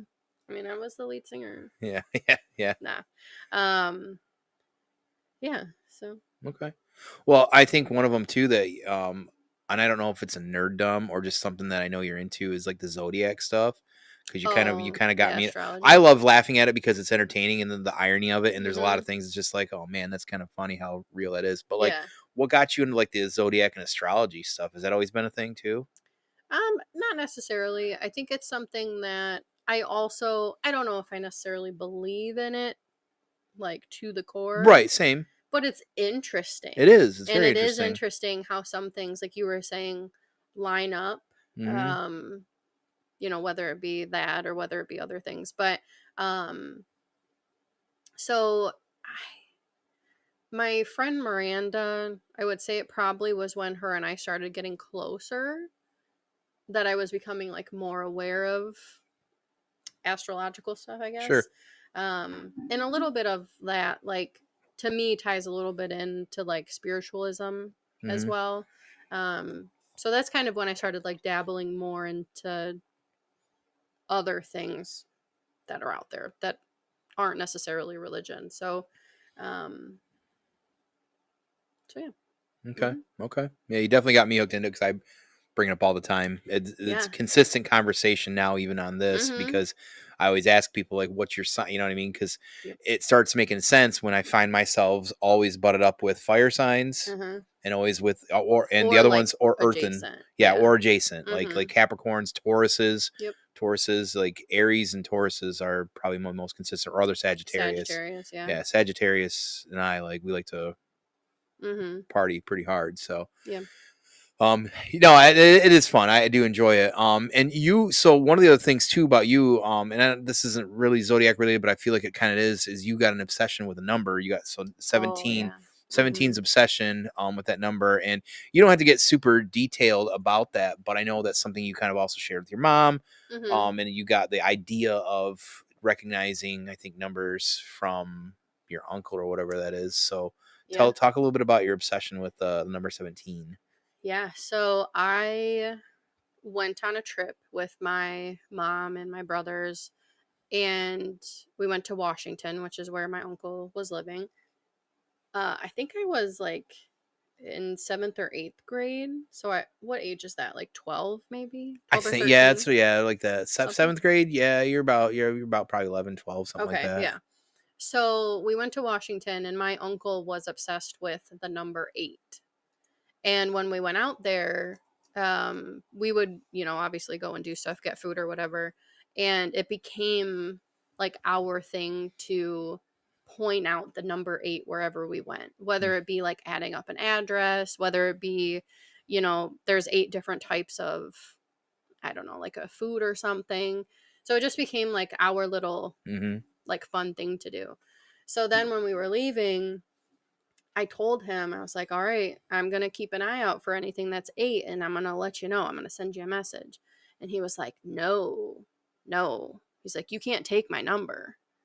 And I was like, fuck, what am I going to do? Mm-hmm. So then I was like, okay, so if I can't have 8, let me have 17. Because then 1 plus 7 still equals 8. Right. But it's at least its own number. And he Yeah. was like, okay, yep, that can be your thing. So ever since that point, I have been obsessed with the number, and I Yes. see it in a lot of things. Yes, it's really And weird. yeah, I mean, to the point where, like, I pointed out to you, you just Yeah. said 17 earlier, not Yeah. even knowing, Not but even thinking about it. um but yeah, it's wild when you pay attention to things, how much they appear that maybe if you weren't paying attention you wouldn't have noticed. That's probably the best perspective to kind of also explain a lot of things in general, right? Yeah, Yeah. Yeah. if you just pay attention.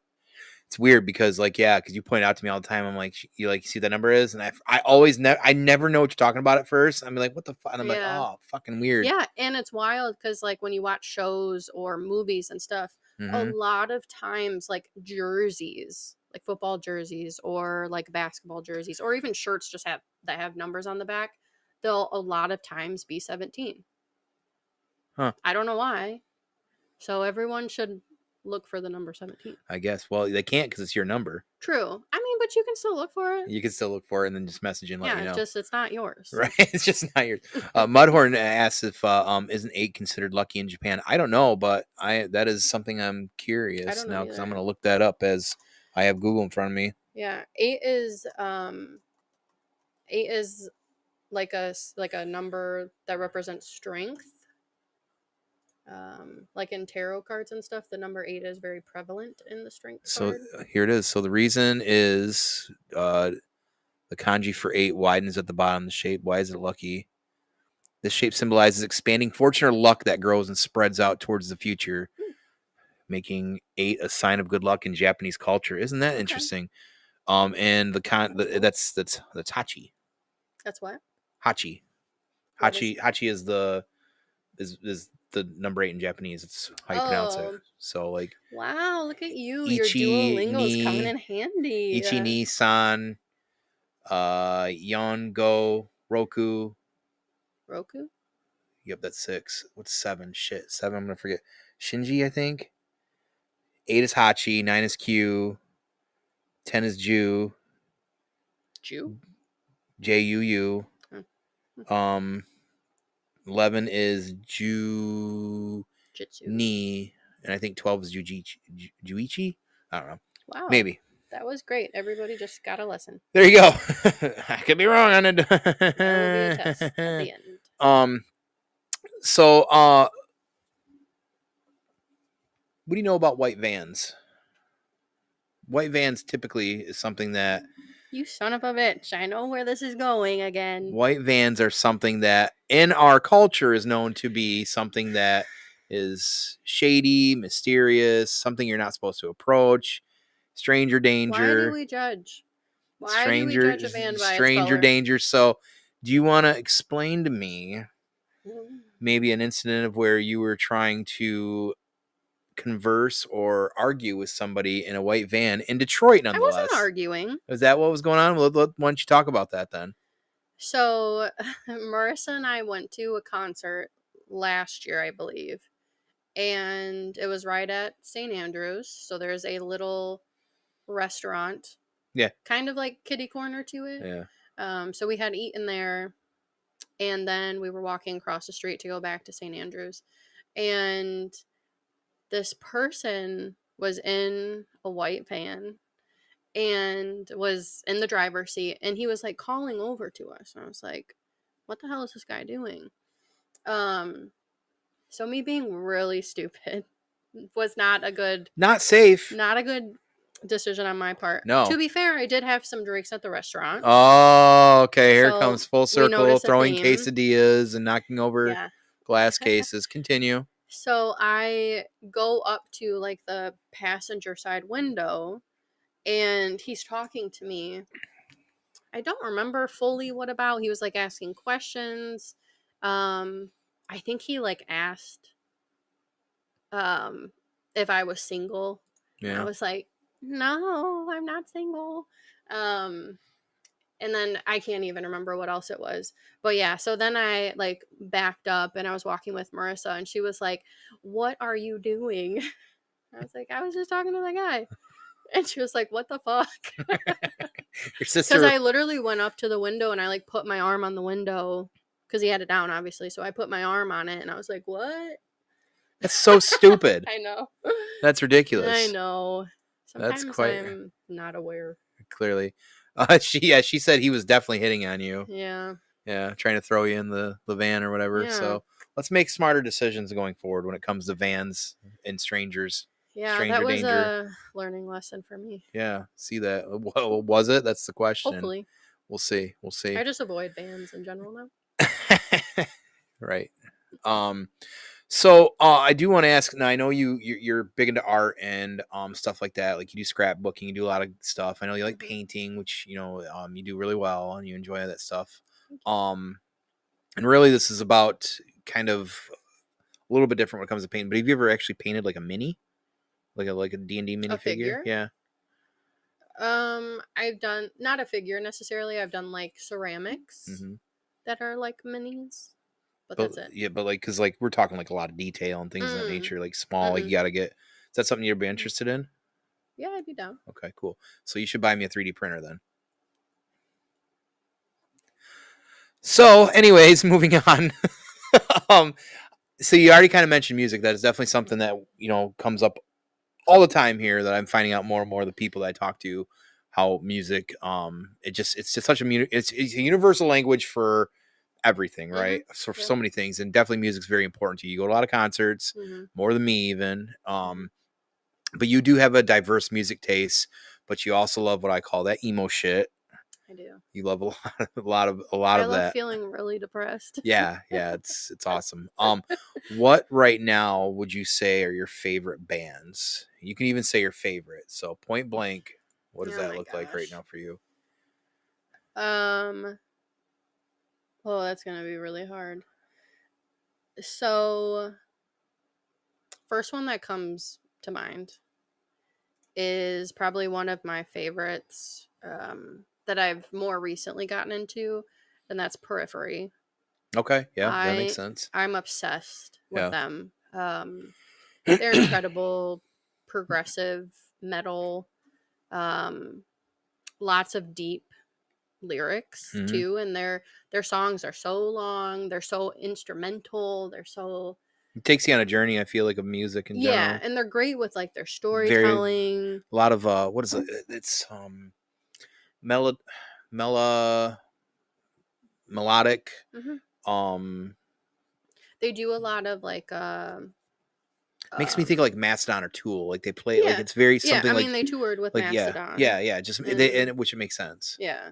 So yeah, they are amazing, and I was very grateful that I got to see them recently with Mastodon and Coheed, and they only played 3 songs, but obviously they're very, very long songs, but it was one of the greatest experiences I've ever had at a concert, like to the point where like I just wanted to cry because it was so spiritual and just so meaningful to see them live. And a lot of their music has helped me through like the difficult times that I've recently went through, and So yeah, so I definitely say them for sure. Um, I've always loved, this will be a little bit further back, but I've always loved Queen is probably one of my other favorites. Freddie Mercury will always be someone, if I have an opportunity to bring like a celebrity or a singer back, Yeah, okay. he would be, him and like Chris Cornell would be like my top Sure. two. Um, so I've always loved Queen. And um I love Beach Boys. You do. It's very Uh, random. I love them so much. I just, their songs, they're very nostalgic for me because Mhm. of when I found them. Um, my mom had bought me the CD, Mhm. and I think it was of their greatest hits, and I was obsessed with it. And I just, it reminds me a lot of like happy times and like Sure. driving in the car and summertime and stuff like that. So, um, so I do love them. And more recent, I mean, I'd probably, some of my like emo bands, Free Throw is a really big one. Um, a little bit more, I guess, on the smaller side, not as popular, but Census Fail is another really big Mhm. one that I've been able to meet twice now. And yeah, A Day to Remember. I was just gonna say I was waiting. I'm Yeah, surprised you didn't say. they were honestly like the first, really, the first band that I really got into that took me down the emo path. Because I heard them and I was like, holy shit, what is this music? It was so like angry, and Mhm. and it just embodied a lot of what I was feeling as a kid. Mhm. Um, their music as they've gotten older hasn't necessarily resonated with me as much. But I do still love them. They still have a place in my heart. Still seeing them this year Mhm. for like the sixth time. Um, so yeah, those Okay. are the ones that come to my mind right Okay. now. That kind of checks out. Hmm. That kind of checks A out. little bit of everything. No, I know. I kind of mentioned it how we're sometimes at odds with music. I feel Hmm. like we are definitely at odds with music. It even came up last night with you guys Yep. trying to do that shitty country shit. Yep. But is there anything that I like that I've exposed to you that you do enjoy? No. Oh, I'm just check out. kidding. I'm just kidding. Uh, Um, yeah, I mean, I feel like you've definitely exposed me to some like metal mhm. that I do enjoy. Um, I'm trying to think. You are someone that listens to a lot of Michael Jackson. Yeah, I do. Um, I do. and that's something I didn't grow up with. Yeah. So I only know what's like considered mainstream for him Mhm. because of like the radio and Yeah. everything. But my parents weren't, they just weren't into that type of music, I guess. Yeah. So My mom was big into pop music, so we listened to a lot of yeah. Prince, a lot of Michael Jackson, things like See, that. and I didn't have, even Prince was one that I didn't have a Yeah. lot of exposure to. And that's, I guess, another one that you've kind Mhm. of like showed me a little bit. Um but yeah, I would probably say your metal, like you, I can't even think of the names of the bands right now. Yeah. But That's all well. You've taken on to him then. yeah, apparently not very much. I mean, I listen to a lot of Slipknot, clearly, Yeah. but in Orbit Culture has really kind of changed. Mhm. That's been a big recent one for me. Gojira. I don't know if you listened to Gojira before. I did, Did yeah. you? Okay. Mhm. So, yeah. Okay. And like House of Protection, I think is a newer one. It's yeah, but I don't really dive too deep into it. I just like a few songs of Yeah. I don't know. What about you? What if I showed you? Periphery's definitely one I feel like that Perfection. I've really liked. Yeah. I'm trying to think if there's anything else that you really kind of showed me, but I don't really know that there is. Honestly, because a lot of your music sounds the same to me, so it's hard for me to really listen to. Yeah, he also thinks that 90s country, Is awful. it's not It's awful. awful. Listen, justice for Jody Messina. Pop She's country queen. is awful music. No, what does that even? That doesn't even mean. 90s country was not pop country. It was definitely pop country. Some of it might have Most been. of it was. Listen, Absolutely. listen, just because it's not Hank Williams, Older country is just better. I don't agree. Don't agree. We I will was agree to disagree. apparently Drassen says I was what was it? What is he? He's doing some bit out here. I was digging that Joe D Messina. What does that even mean? Jody Messina. That's stupid. It's okay to be wrong. He says, "Oh yeah, no. pop 90s country is awful. No. It's absolutely awful. It's Sorry. so good. No. They told so many great stories. Yeah, okay. Unless we're talking more of like, Garth Brooks, I can understand, or maybe Tim Yeah. McGraw's and stuff like that. Guess They- what? they That's have a little- 90s country. Yeah, but they have a little bit of edge. I don't know, but like a lot of it was pretty awful. Most of it was awful. Why do you lump it into this? Because like, it all most of sounded the same, and they're like, you guys keep talking about telling a story. They didn't tell no story. I don't know You what didn't you guys listen to it enough, clearly. Oh, whatever. It's not good music. I'm sorry. There's much better music going on during that time frame to talk about the 90s stupid country. You guys are I'm not saying that there out was of your also gourd. really good music. Out of your gourd on this. Achy breaky heart. Whoa, No, thank you, we Jay. don't talk about him. Now see Mudhorn. There you go. See, now there you go. Yeah. Highwaymen is not pop 90s country at the very least. That is rebel like country music from like the mid early 80s. Highwaymen is one of my all-time favorite country music bands. I do listen to them pretty frequently. I'm big fan. Big fan. Huge fan. Wow. Irony is somebody who listens to metal saying country from the 90s sounds the same. This is about you. Not me. Don't look at me. I'm going to be fighting somebody with that bullshit. It's ridiculous. Country music. You literally said that sounds about the the country same, we're listening 90s. to, but then you had that stupid band playing. What stupid band? I don't even remember the name of it because it was so bad. Sure. And the lyrics were terrible. They just repeated the same stuff over and over again. What are you even talking about? The one that Drastin and I didn't like. I don't remember that. I don't either. I think you guys were are making probably it too up. gone. You guys are definitely making that up.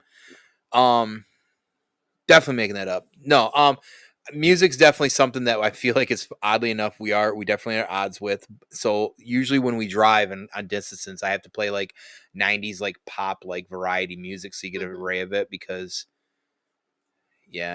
Or we listen to a podcast. Or we do something. Oh, you guys were complaining about Primus. Oh yeah, that's the band. That's like asshole That's it. behavior. Nobody doesn't like Prime. That's ridiculous. Primus rules. Primus fucking rules. Les Claypool is the greatest bass player of all time, in my opinion. And you're not gonna go change my mind on that. Don't be dissing on the Primus, man. It's a band where the bass guitarist is like the lead guitarist. That's so fucking awesome. Cool. You did not sell me on it. Whatever. Gaping hole shot through half-ass's heart. What is it? Because of the 90s country or because of the Primus? I don't know. What is he saying out here? Oh, half-ass spent $48 last night at a country fair. I don't know what to tell you. Sorry, man. No refunds here, buddy. No refunds here. So now I'm going to kind of take a little bit of a different direction. And this is going to set up at the end. I'll explain at the end of this podcast the next steps in this. Don't be looking at my notes either, so don't even start that shit. There you go. That's better. Let's see. So I do want to ask you stuff about, I guess, kind of like us and me in some sense. So, you want to hear about you? That's what you're telling This is still no, maybe a little bit. How the tables turn. Yep. So what was it when we first met where you were like, what was it that was the trigger for you to be like, God damn, this boy fine as hell? What was the trigger for that you were like, oh man, I'm crushing on this dude. He's awesome. Is there any particular, is there something particular?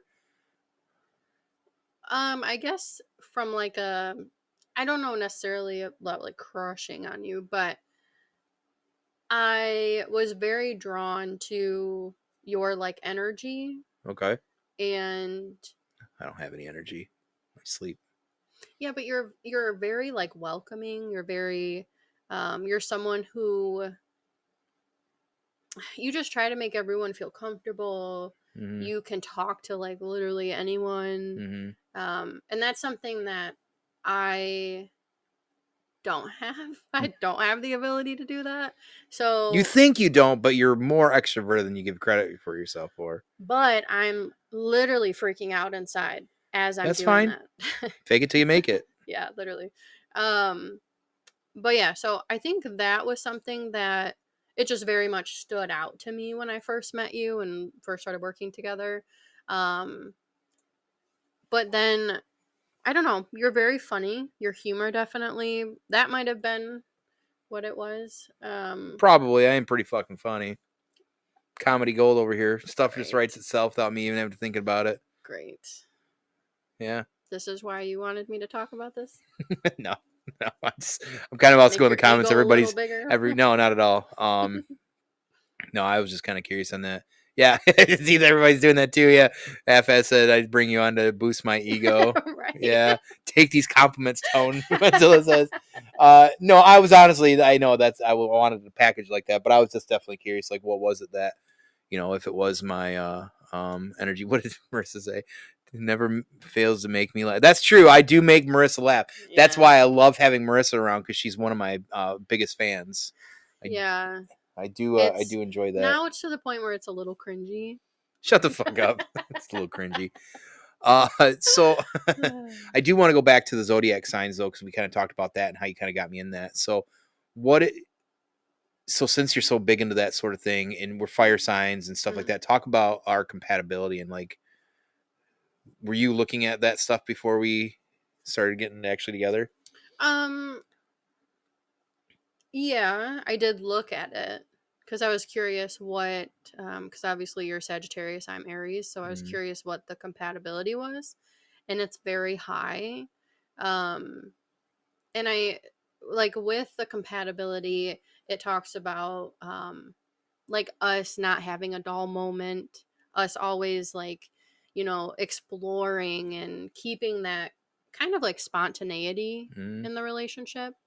And I feel like that does sum it up a lot because there's times, we obviously we work and stuff, so we have like the routine of, the normal mundane things, but I feel like we're both very much people who need that like exploration. We need to be able to like go explore another city or something or just get out of the house. And we're able to do it with each other and not get like bored. Right. We have a blast with each other. So yeah, so a lot of it is that. Yeah. I think that's true too. Yeah. Yeah, it definitely doesn't. I mean, I think we're both like very like stress. We carry stress when we're stressed. We definitely get very like crabby and things like that. I think we recognize that pretty well, which is a lot of the time recently. It seems like for either of us, just because work's been such a slog. Yeah. But it's nice still to have like the ability to like dumb shit. Like what was it? The one night earlier this last week, maybe it was last week. You got up in the middle of the night to go to the bathroom. And I was like, I'd come to bed a little bit later because I sometimes watch the anime.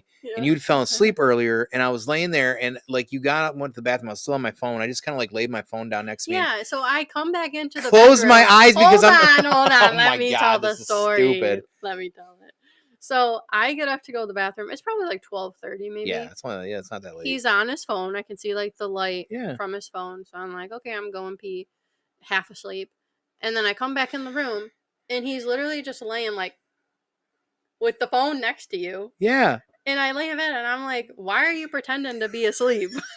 Like pretending. Like I was just in here 2 seconds ago. I'm literally just closing my eyes and resting my eyes just so I could like relax. So I just set the phone. I didn't plug it in, didn't do all this stuff. I'm just like, I was trying to tell.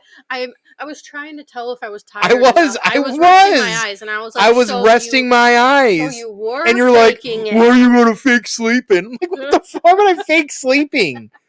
Like, who the fuck would need to do that? Well, we were just in that like half awake. Yeah. State that it just made it so much funnier. But it was funny because at 12:30 you were just like snoozing, and now we're laughing about dumb shit because well, you're fake sleeping. Like, what the fuck does that even mean? It's ridiculous. Yeah. That's funny. Tay-Tay. Hi, Tay-Tay. Hello. Yeah, we're Aries and Sag. I'm a Sag. She's Aries. I know. What are you, Tay-Tay? Actually, I think you are a fire sign too. All right. Are you a fire sign? And yeah, because Zilla and I are both Sages. Oh, yeah. Half-Ass is Aries. Drasten's an Aries. Jehovah is a Taurus, which is right on the cusp. Half-Ass fake sleeps all the time. I was literally just having my eyes shut. Yeah. That's what Tay-Tay, she's an Aries. Oh Oh, yeah, really? yeah. See, that's pretty. That's it. That makes sense. Wow. That checks fully out. That's cool. That's pretty awesome. Hmm. Yeah, I don't know what it is. It's just that the fire sign thing. I know it's funny to just kind of talk about it, but because it is funny still, even to me now, how that stuff just kind of lines up, how weird and fun it is. It's Hmm. entertaining, and I've gotten a lot of my friends to kind of be on board with it too. I know, half-ass Wentzilla, even Drassen sometimes now talks about it. It's yeah, Team Aries like motherfuckers. That's what half-ass says now. Yeah, So yeah. I'm glad we can instill that with everybody. We're the So best. apparently, what's something you might know that people might be surprised about me? Wait, no. What's Wait, something you might what? know that people might be surprised about? Don't know. What's something people might not Are you know? having a stroke? I might be having a stroke. What is something? Thank you. Right. Can you Thank you. feel that? Yeah, stop. Um, something that would surprise people maybe about you. Anything that you can think of? Oh, something about Yeah, me? something about you. Yeah. Um,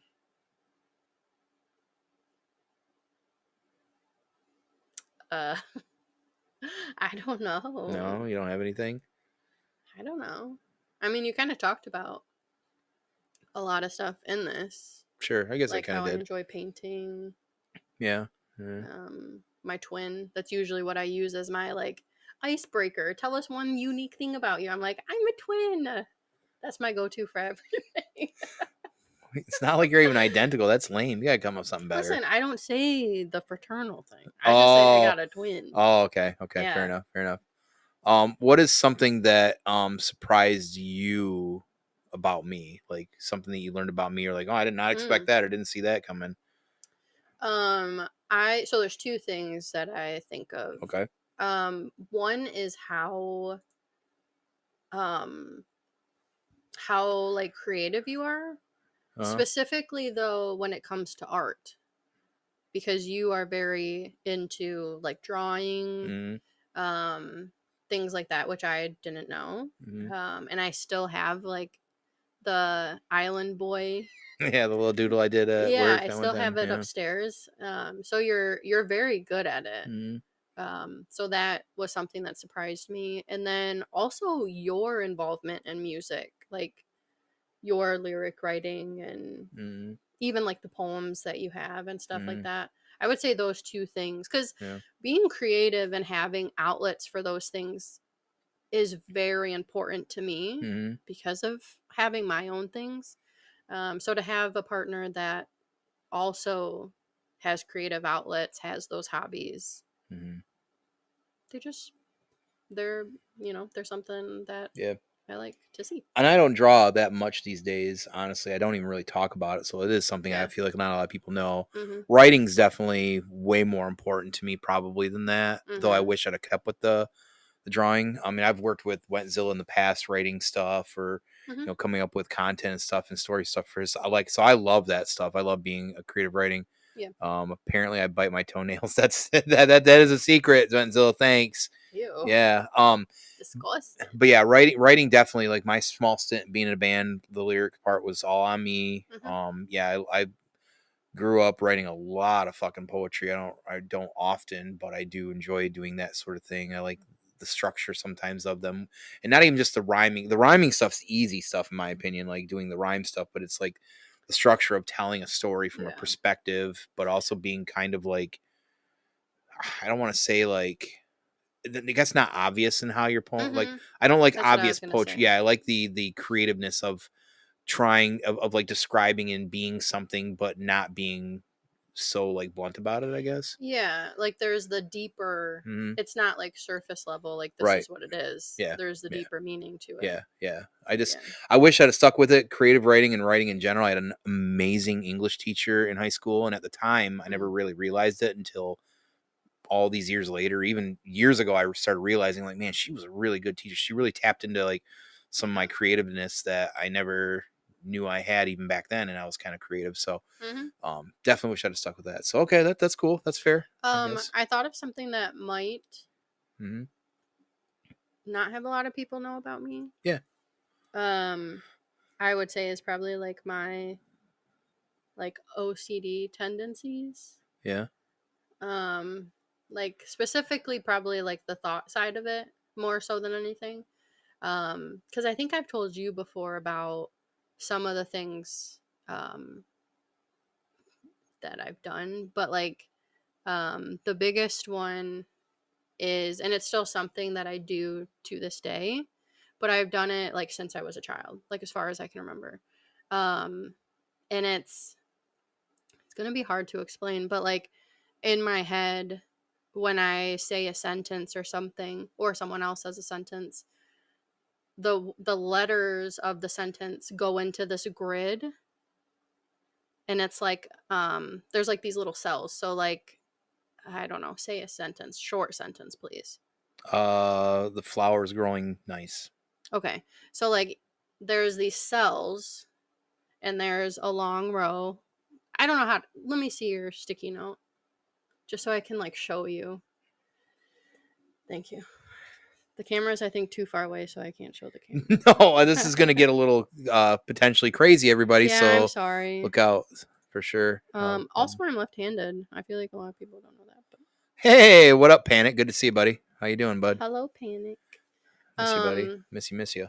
Okay, so it looks like this. Okay. How would you explain this?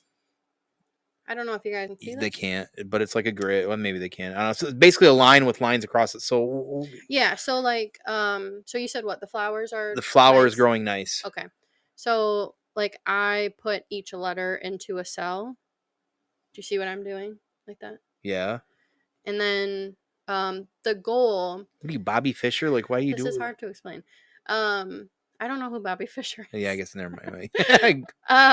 Sorry. So, but the OCD side of it is that it has to end on like a full like level, if that makes sense. So like, I'm just so you do two rows basically.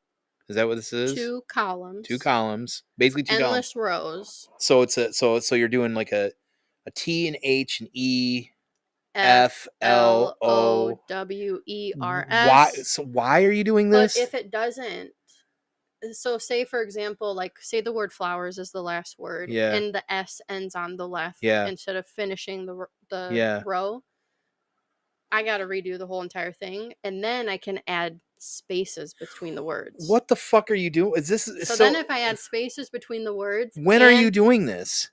Literally nonstop. Yeah, like see you process via Excel. Yeah, Excel. Like, yeah, what do you use, like an Excel sheet? I am Excel. Yeah, she is Excel. You didn't know, Panic? Man, oh man. Yeah. Why? I don't know. I have no idea. That might make you clinically insane. Yeah, I don't tell a lot of people. I guess I'm just telling the internet now. But yeah, because I don't know. Yes, she's left-handed, Zilla. Yes, I am. Yeah, we don't really bring that up too often. So all the cool people. Because left is not right. Left is not right. Spoken like a true racist. No. Handist. There we go. That's the word. Jesus God, trying to cancel me. Yeah. Jesus.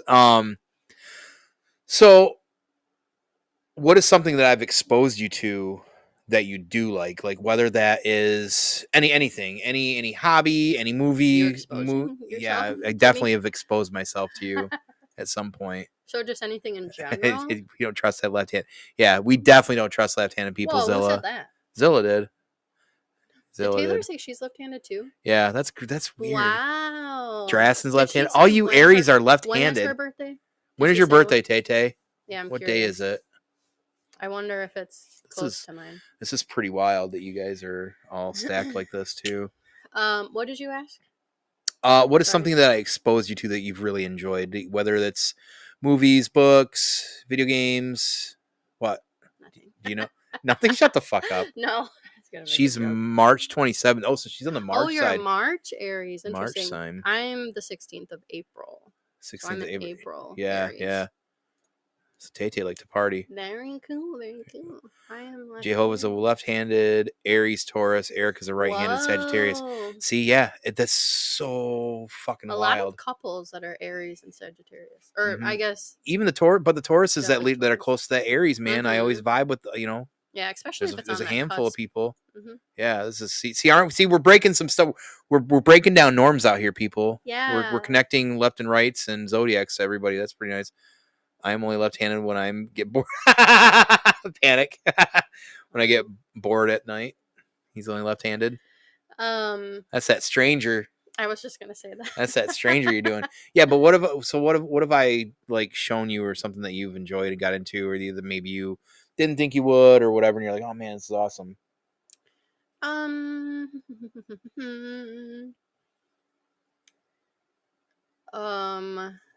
a good question. I mean, maybe like PC gaming. Can that be something in general? Kinda, maybe. I Because mean, I was never really interested in gaming on the PC. that's true. So that was something, I guess. I'm trying to think what else. I mean, you are like reinvigorating my interest in anime, so I would say that's probably another big one. Yeah, you just maybe in general, like, just embracing like the nerd side instead of, because I grew up in a time where it was weird to be the nerdy person. I think you're kind of on the end of some of that era. I think. Yeah.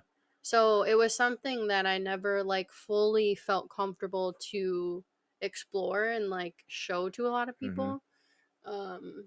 So you've definitely like opened that a little bit more and made me feel more comfortable with it. But that's kind of a general So thing, the one I think I guess I'll ask about then in particular that I can think of is Lord of the Rings. Oh yeah, that's a big one. I forgot about that. Sorry. Because after you watched Fellowship Extended, you were like, okay, this is you got invested pretty fast because you didn't realize. So I never watched Lord of the Rings because you don't typically seem to like fantasy. Yeah, because I guess I don't know, but I also do like some fantasy. I mean, maybe that's more so now, but yeah, once we watched the first one, I was like, holy shit, I see like what the hype is. And then seeing Treebeard for the first time, instantly fell in love with him. See, greatest character in Lord of the Rings. I love Treebeard. Treebeard is my favorite character in Lord of the Rings.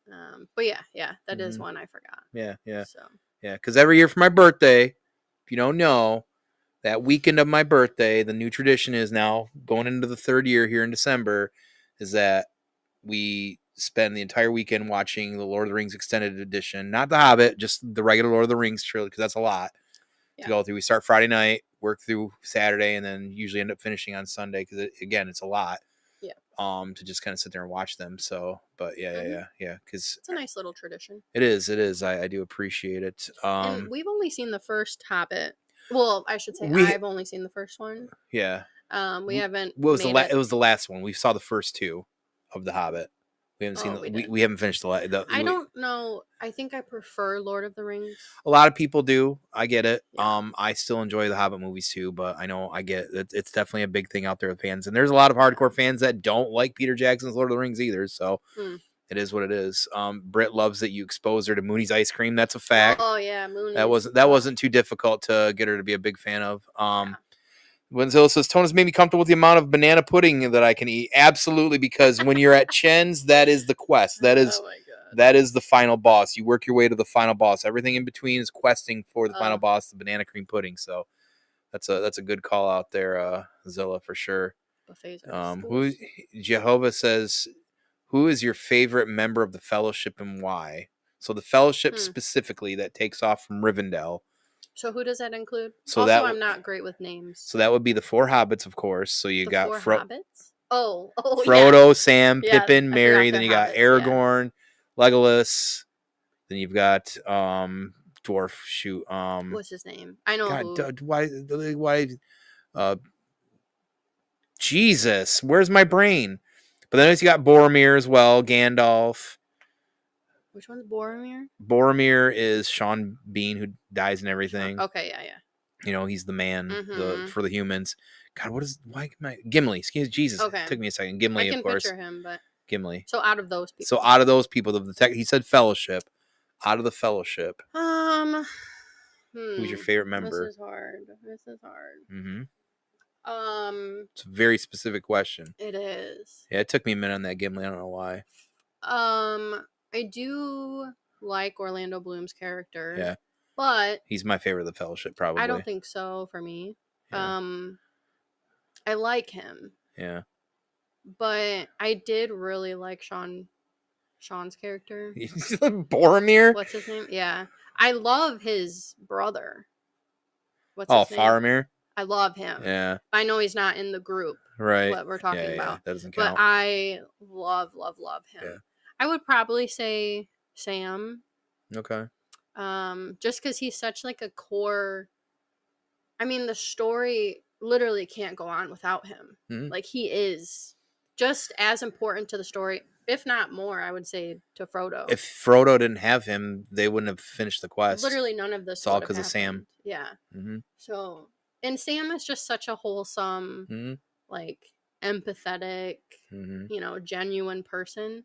Yeah, okay. So I'd there you probably go. say him. Samwise Gamgee. Yeah. Good question, Jehovah. Yeah, that was a good question. So how did you figure out, or did you know that you'd be able to manipulate me into enjoying Love is Blind and Love Island? Well, I didn't manipulate. Yeah, you did. You were doing stuff because every time I would sit down, you'd be like, you'd try to start explaining. You were trying to. No. Yes. This is the real story. Well, whatever. So I would be watching an episode of this. You binge them. No, my turn. So I would be watching an episode, and you would come down and sit down on the couch, and you would ask questions. So but you would also like try to go. Them, I would have to give you full context of everything, and then it just so happened that you started sitting down more, and then you started wanting to watch the episodes with me. This is all you, buddy. So Love is Blind definitely is my favorite of them. Love Island, I found some enjoyment because there's elements of Love is Blind, but I don't like the randomness that Love Island brings. Yeah, I think and you hate that America's involved. Yeah, it's stupid. They can vote on That's things. awful. I agree, but it does add that like dramatic effect. Yeah. So I don't know. I'm so hooked on Love is Blind, and especially the last one because they're from Minneapolis and they're all Midwest, that I like keep up on like half of them on Instagram, and like I'm just obsessed with like. I don't follow any of them. Well, I'm not on social media that much, but I don't follow any of them. And you are constantly sending me stuff saying like, oh my gosh, did you see that this couple, they just vacationed here? Or, oh my gosh, they posted this really cute video. And I'm like, to be fair, the couples of the two that I've with Love is Blind, the 2 seasons that I watched fully from start to finish that I got in, I called as my favorite. I'm like, these are the power couple. Yeah, that's true. To be fair, and I caught on to that I think, early for the most part on both of them. Yeah, so they are the best. I especially keep up with I think what is it, Daniel and Taylor from Minneapolis, and then because Garrett and Taylor? Maybe Taylor as well too. Yeah, I got pretty hooked on that. So yeah, New Love is Blind's coming in October. Very hype about that, of course. Yeah. But he started in the background. These shows are oh yeah, definitely Blanco. Yes, well, I don't watch a lot. I do not like a lot of reality TV. Just generally, I definitely am very resistant to. She watched a lot of other shit. Now I'll watch a couple episodes of some of the stuff and be like, okay, well, I'm good. Like I just, it's a hard drive for me, man. It's a very hard drive for me. Drastin said it's really weird for him to hear apparently from me. Taylor says, I feel like we have the same relationship, just on different levels. I currently have Josh secretly invested in Welcome to Playthville. Okay. Yeah. We haven't watched that one, but we haven't either. There's a lot out there. I know. Get this out of your system before the road trip, bro. What is that supposed to mean, dude? What is that supposed to mean, Zilla? Get it out. What? I don't know what he's talking about. Oh, yeah. Yep. Marissa knows. She knows. She watches Love is Blind. Yeah, Love is Blind is awesome. Mm-hmm. I didn't think I would get hooked into it. As much as I did. So, so who's more impatient, you or me? You, 100%. Are you sure about that? Yeah. I think sometimes you might kind of draw that line too. By the way, the cats are going crazy. If you can't tell, because they can't access either of us. You probably can't hear them. Is right at the door. Yeah, at the top of the stairs. But I can hear something in that corner of the house, and I don't know what's going on. Do you hear that? No, you're fine. You want me to check the camera? No, it's fine. fine. Oh, look, nothing on the Yeah, camera. I think it's Luke is going crazy at the door. Yeah, now. he's got the zoomies. So Yeah. our animals are freaking out because we're getting close. We're getting ready to start bringing it home here. So Yeah. so you're trying to tell me I'm more impatient? I don't know. I feel like that's unfair. I feel like So I think that I sometimes struggle with my patience, but it's usually if I'm like overstimulated. yeah.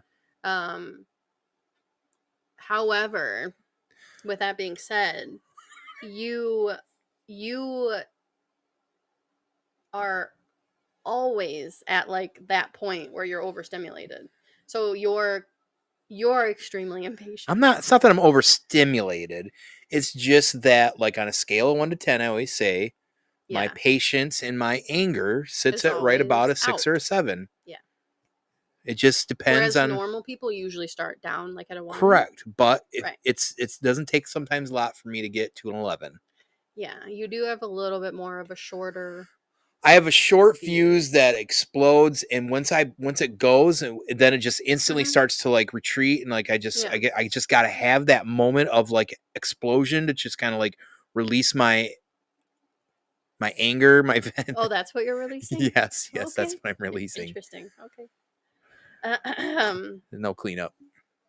And it's Yes. definitely what I'm releasing is just venting that, getting that Mhm. stress out. You know, like people scream at the top of a hill or a Yeah. mountain. That's kind of what that is. And then I feel kind of bad. I used to punch things, and I don't do that anymore because at one time I was pretty sure I broke my knuckles. So that's definitely Yeah, thank you for I not haven't punching things anymore. done that in many years. But Yeah. you haven't got me pissed at that point, so that's Yeah. good on you. So And I'm the opposite. I tend to have a longer fuse, right, and I'm really fantastic at like bottling things up. yeah.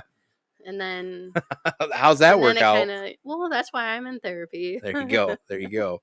See, Panic says it's a poltergeist probably over there. Sure. Oh shit. Drassen was saying he was hearing stuff down here there, and I told him I've been playing a lot of Phasmophobia though. Yeah, So I just need to get like my EMF reader. that cat is going. Well, Yeah. Wenzilla says he's outside actually, so come on in, dude. So he's actually running around like a right. cat in The cat. house. No, seriously, you guys can't hear it, but the cat is going absolutely bonkers right now because Yeah. he can't access. He can't access me. He can't access you. True. Drassen says he has the shortest patience. Recent example, the pizza delivery last night. Yes. Yo, bro, like after the last Hold on, one, he's got to explain. after the He's last gotta- person that tried to steal my fucking pizza, but they didn't. They drove 5. They were 6 minutes away from our home because Caesars uses DoorDash. He had to drop off kennels to some location out south on the other side of the river, heading out of town miles away to drop off first. Yeah, and you're just watching like I'm watching him. Like I called and I said, I think this dude's stealing my pizza. Yeah, and like he was 6 minutes here, and then he tried telling me that he was instructed that he had to drop that off. Well, he said that DoorDash can put things above like other orders. I don't know if that's I'm true. like, bro, that's my fucking food. Yeah. I had to wait an hour for my food. Yeah. Fuck you. Yeah, I mean it's something. Fuck you. Fuck you, DoorDash. Hold on. No. Fuck but you, see, DoorDash. this is the point: is your patience is, not. It's perfectly long. fine. It's so. Listen, it's not my fault that everybody just wants to be like in situations like that. You should get cranked. I shouldn't have to wait now. And by the way, our pizza was cold. It was good though. That's not the point. You see, it is the point though. It was still fine. Yeah, there you go. I'm not impatient. I'm just passionate. That is actually something that I do typically say, and that is actually a Sagittarius thing, by the way, too. Yeah, is that we're very like it's the passionate side of it. It's not about. It's a lot of the fire signs in general. For sure. Were you shocked by the collection in my museum down here, by the amount of stuff that I had when you first started realizing? You were pretty shocked? Yeah. Because I think I tried to explain it to you before and you didn't understand it. No. And the amount of convincing that I had to do to get a corner of the basement. You have the entire upstairs to yourself, like for all the things that you want to do. Yeah. The entire top level. I mean, yeah, but there's like other things, like a kitchen. So? But yeah, so I was definitely surprised, and honestly surprised that a lot of the stuff you've had a lot of your life since I was a kid, which to me is insane because I have totes outside that might have like 3 totes worth of stuff I had as a child, but that's it. So the idea of you being able to hold on to things for so long is wild. They are. My grandpa was a hoarder for one, too. Oh, so you're admitting to being a hoarder. Well, that I'm not a hoarder. I'm a collector. Ah, okay. I'm like Benicio That's del what we call Toro them in the nowadays. MCU. I'm a collector of antiquities. Okay. And a lot of things down here are technically probably antiquities at this point. Mm-hmm. Because, yeah, I mean, some of the video games here I got Super Nintendo games that have all the boxes and the inserts. And Yeah. as some of you may or may not know, you've seen or heard, it's quite well known, even looking behind. I mean, some of these books I've had since the early 90s. I keep everything. Yeah. Yeah, it is. It is. I figured it was probably a bit of a shock. But, yeah, a lot of the stuff that I have, I've held to for a long, long time. And I just don't want to get rid of. Mm-hmm. So it's cool, though. It's cool. I like how it's the museum. passionate you are about that stuff. I got to finish the museum. The museum's not done. It's getting there. Mm-hmm. But we do call it that because of Zilla. When Zilla did calling it the museum. So. Yeah, because you never unbox anything. I do unbox. Bullshit. Look at all the Savage Crucible over there. Zilla says you just have to expect people to have the same concerns you would have with their food. No overeating at all. Yeah, right. Well, it is what it is. I'd rather have this stuff than that otherwise, I guess. Genetically predisposed to hoarding tendencies. Thanks, Taylor. Thank you. Is that real? Wow. Maybe that. So what is hoarding? I don't think it's hoarding. It's collecting. I think there's a big listen. Hoarding Sounds to like me. Denial. Hoarding to me is like so much stuff that it's like ridiculous stuff. Like if you hyperfixate on like, I don't know, poker chips, like is one episode I've seen recently somewhere on the internet of like, you couldn't walk. It was trails to this person's house. Normally instead of like a lot of shit, like literal shit and buckets of shit or pee bottles, cause some hoarders get really crazy, right? It's just pathways through a house that has a lot of poker. Like I don't hoard necessarily. It's just that I collect a lot of things and then I showcase them here in the museum for all to see. Yeah. Touch not, yes, lest you be touched first. So, wow. Yeah. You just got me a bit sad about talking about. Did you hear Guillermo del Toro has decided to start selling some of? I did hear that actually. Blanco, El del Toro's thinking about selling some of his things. So, interesting. Yes, Wenzilla definitely has the hoarding bit as well too. I think in the collecting space and the figure space and everything, especially what he's doing world building, it's a little bit different. But yeah, definitely. I think it's surprising for some people that don't know until they see. Some that do, they're the first time down here is like, whoa, holy shit, like what the fuck kind of thing. But it's cool to like look at the basement and be able to see things that like have made you into who you are, and things that you've enjoyed your whole life, and Yeah, I like a representation of a little bit of pieces of me, and I think that's the thing about all this stuff that why I keep it is because everything is a memory in some sort of way, and it's a piece of who I was. Back to a time, right? And I'm not like the super nostalgic guy, but as I get older, I find that I definitely think more about like either legacy or humanity or whatever it is, whatever the right terminology for that is. But you get farther away from things that you either can or can't remember, things that maybe you do or don't enjoy anymore. These things like around me bring me comfort and keep me kind of grounded in a simpler time or a different time, that sort of thing. That's why I like to hang on to that stuff. So everything around here certainly is some sort of piece of me. So, for sure. I like it. Yeah. It's your tomb. Zilla says they're getting a divorce out there. Panic he's the analog gamer. He is the board game guy, so he definitely understands that, getting emotionally attached to it. Absolutely here. So, well, Jehovah did want to ask, what's your favorite bad horror movie? Like everybody knows it's a bad movie, a bad horror movie. What's your favorite bad horror movie? That's a good question.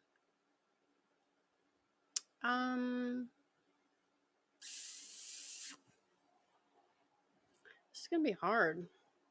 What about you? Maybe you answer first while I think. Favorite bad? It's a tough question for me because horror movies are not something I really got into until recently, I suppose. Okay, I can do that, I suppose. I love Jason X. Oh.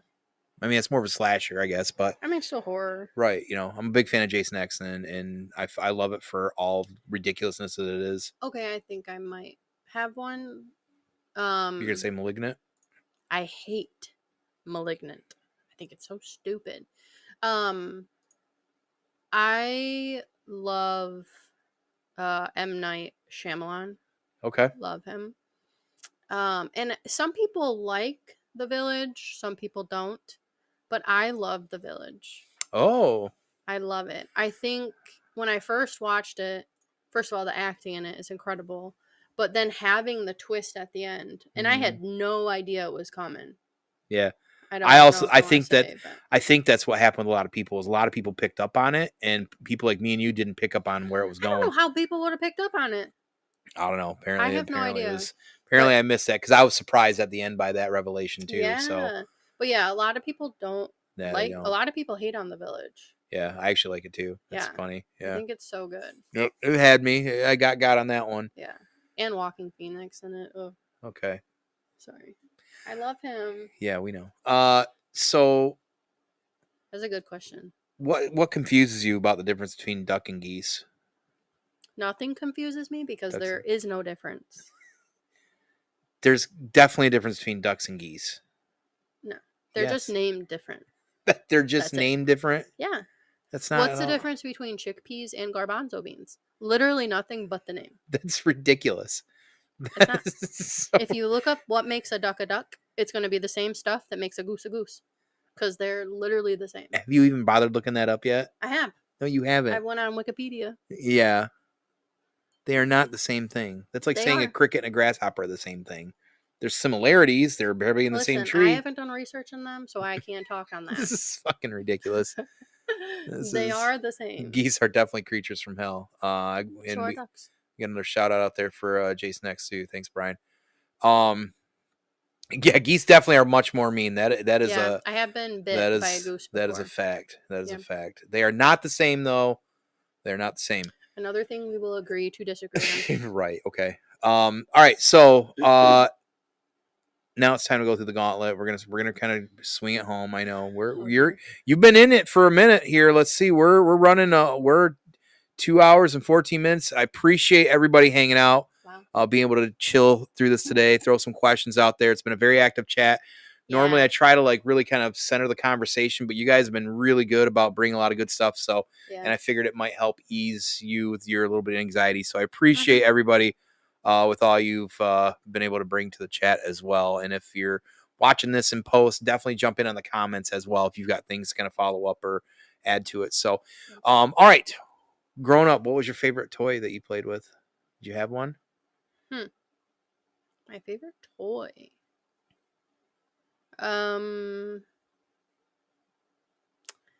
Oof, that's gonna be hard. Cause you have to also remember that I grew up in the age when Game Boys were more prevalent at a younger age. That's fine. That's a toy. Okay. Cause honestly, I can't think. I mean, I had Barbies and stuff like that, but I loved my Game Boy Color. Okay. I still have it, and it's the purple see-through one, and I loved it, and I had so many cool games, and I'd probably say that. I mean, I don't know. I was gonna say some other Xbox games like Jet Set Radio. Okay. I love Jet Set Radio. Yes, you do. You do talk about that pretty frequently. Yeah, okay. It was so good. Okay. But yeah, my Game Boy probably. Game Boy. I know we already talked music, but I always like to ask, especially somebody who's big into music, what is a band that you feel like, to the best of your knowledge, based off whether maybe it's lyrics, I would say probably the most obvious, but that defines you, that defines Brittany? That represents you?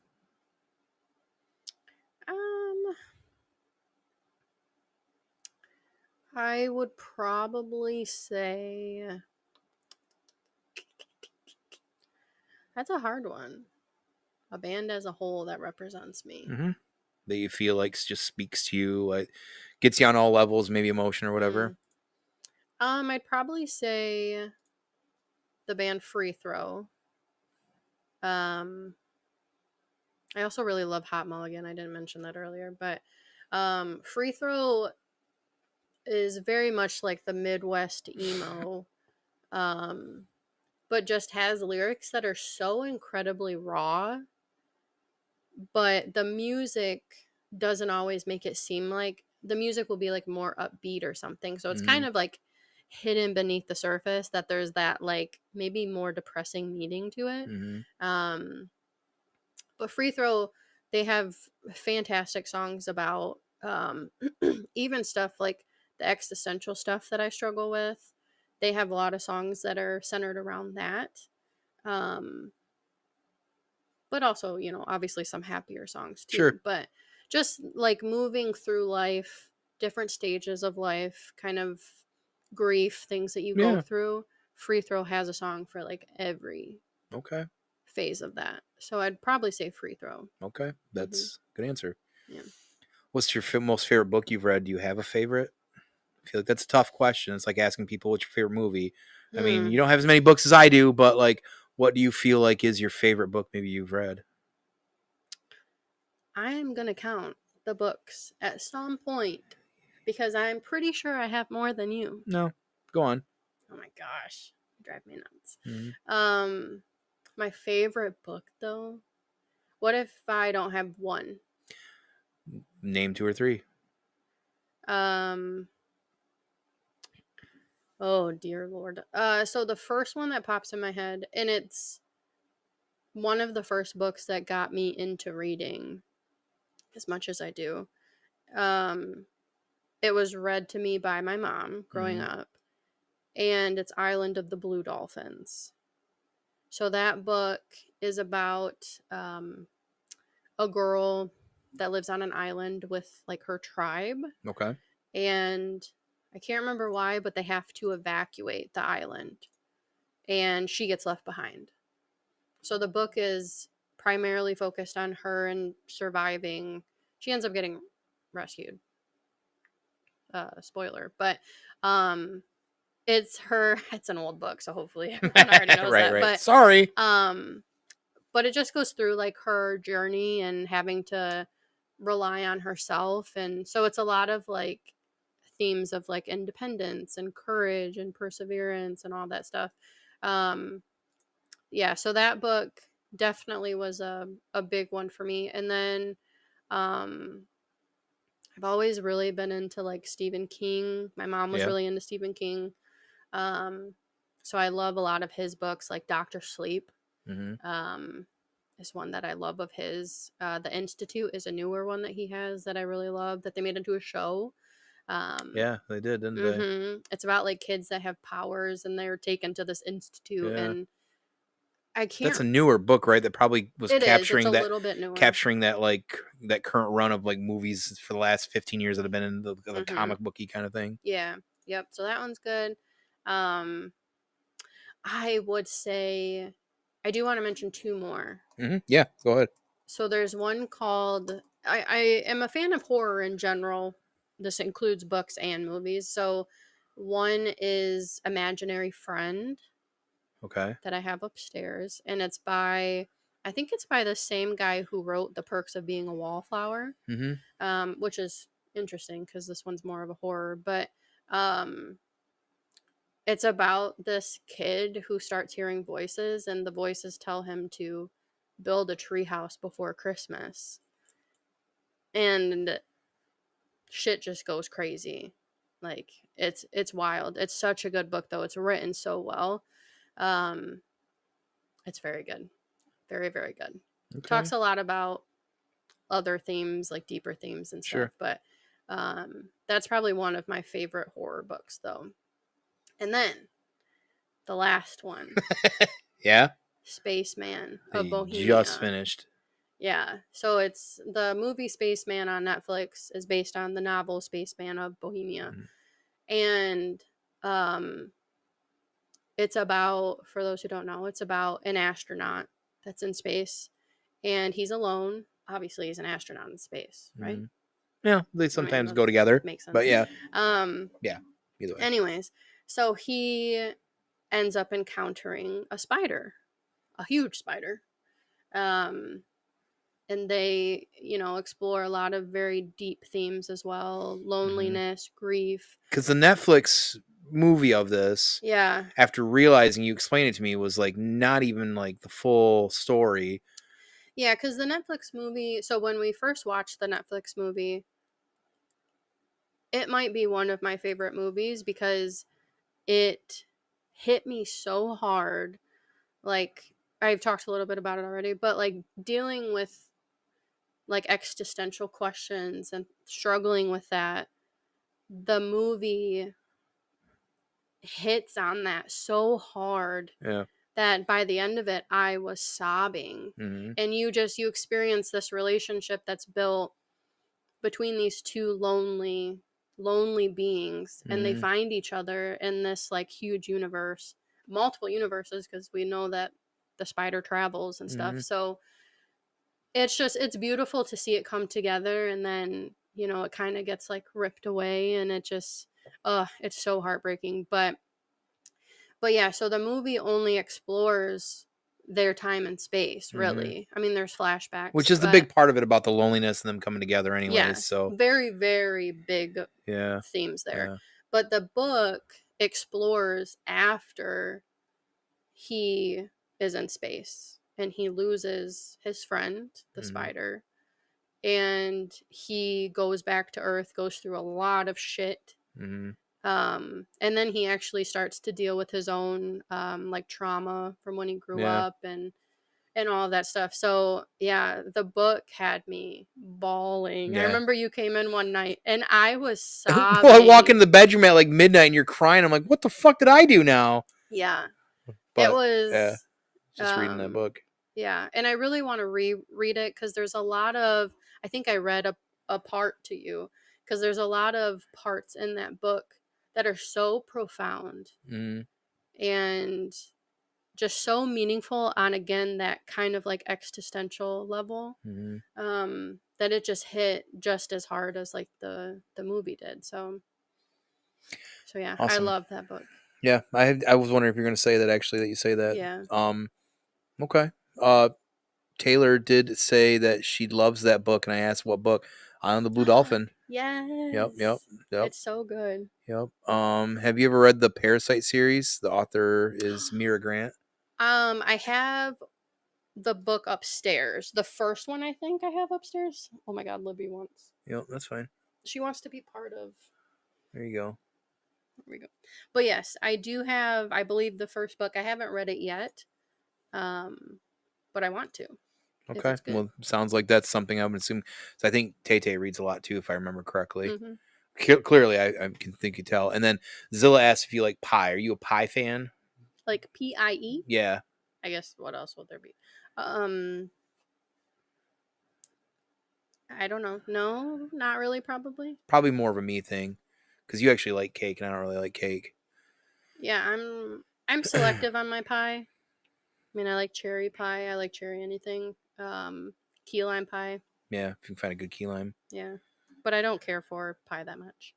Yeah, That's such a random question. it is. I wonder where he's going with that. I'm waiting for Where's that. the bit? Yeah, yeah, Zilla. What's up? What's your controversial hot take? You will die on a hill on, no matter what everybody says. I don't, point blank controversial hot take. Pineapple 100% should be on pizza. Yeah. Yeah. I don't think this is much controversial these days, but I still get some shit for it though. They're it's stupid bits that people do with it. Pineapple does. Why? Why does it belong? Because it gives you. It depends also on what you put with it. Sure. So pineapple goes great with something that's like salty, Yeah, or something that's spicy. sweet and savory, right? Yeah, so you get the sweet and savory, or you get the sweet and spicy. Yeah. And I prefer sweet and spicy. Yeah. So I love putting it with mild peppers or jalapenos. I will put it with everything. Yeah. I don't care. I used to put it with pepperoni a lot. Yeah. Because you still got a little bit, especially like spicier pepperoni. Yeah. You still get a little kick to it. Yes. Absolutely.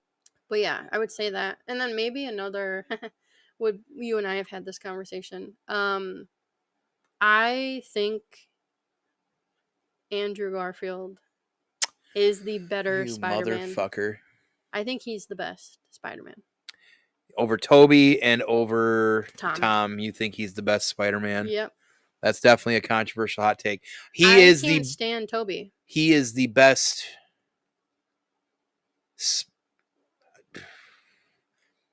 There's versions of him that I think are better than Toby compared to like either Peter Parker or the Spider-Man part. Mm-hmm.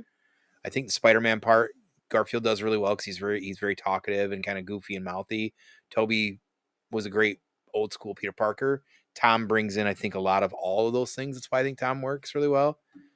Garfield grew on me more and more, especially when he was in the MCU. You know, Yeah, Andrew Garfield is not the best Spider-Man. No. No, we'll agree to disagree. That's a controversial hot take for sure. Yeah. Last Day on Earth. Last Day on Earth. Here comes the big old asteroid. Here comes the sun. That too. But it's going to destroy Earth, and we know it. And you get to choose 5 meal items for your last meal and 2 drinks. Okay. What are you choosing? So I have thought about these. Okay. Ever since you started. Yeah, I figured you probably already had this lined up. So obviously, first of all, drink. Yeah. Baja Blast. We know, yeah. Baja Blast. I want I want an IV. Yes. Pumping in me of that. Even your water cup looks like Baja. And then for the food, the first one I think of, because if it's going to be my last day on Earth, I'm going to have meat because I'm not going to care if I shit my pants after. Okay. Right? I guess so. Okay. Yeah. So I would say my mom had a family recipe for meatloaf. Okay. And the inside the meatloaf, it was like a little pocket and it had cheese, and she'd put like sometimes ham, sometimes turkey inside of it. Nom nom. Oh my God, it was so good. It was like our special like holiday meal to have. So I would do that. And then probably keeping with the homemade theme. My dad also has a family recipe for biscuits and gravy. I have it says pretty good. It's so good. Yeah. Okay. So that's 2. So I would do that. I love biscuits and gravy. Oh dear. I think this is where I stop thinking about it normally. 3, maybe I'll go breadsticks from Tomato Bros. Okay. They're amazing breadsticks. Yeah. Okay. And then maybe sushi. Okay, so we got 4. I'd probably do. There's that the Kieran that's in Davison that has the sweet potato roll. Yep. That's so good. Or the one from our place that I'm not going to mention, so nobody goes there. Right. That has like the pickled ginger inside of it. It's delicious. Oh, it's so fucking good. Yep. And then last, I'd probably have to have ice cream.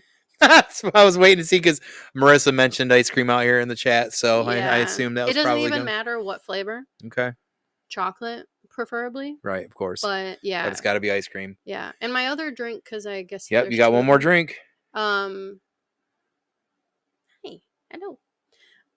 I maybe would do like apple cider.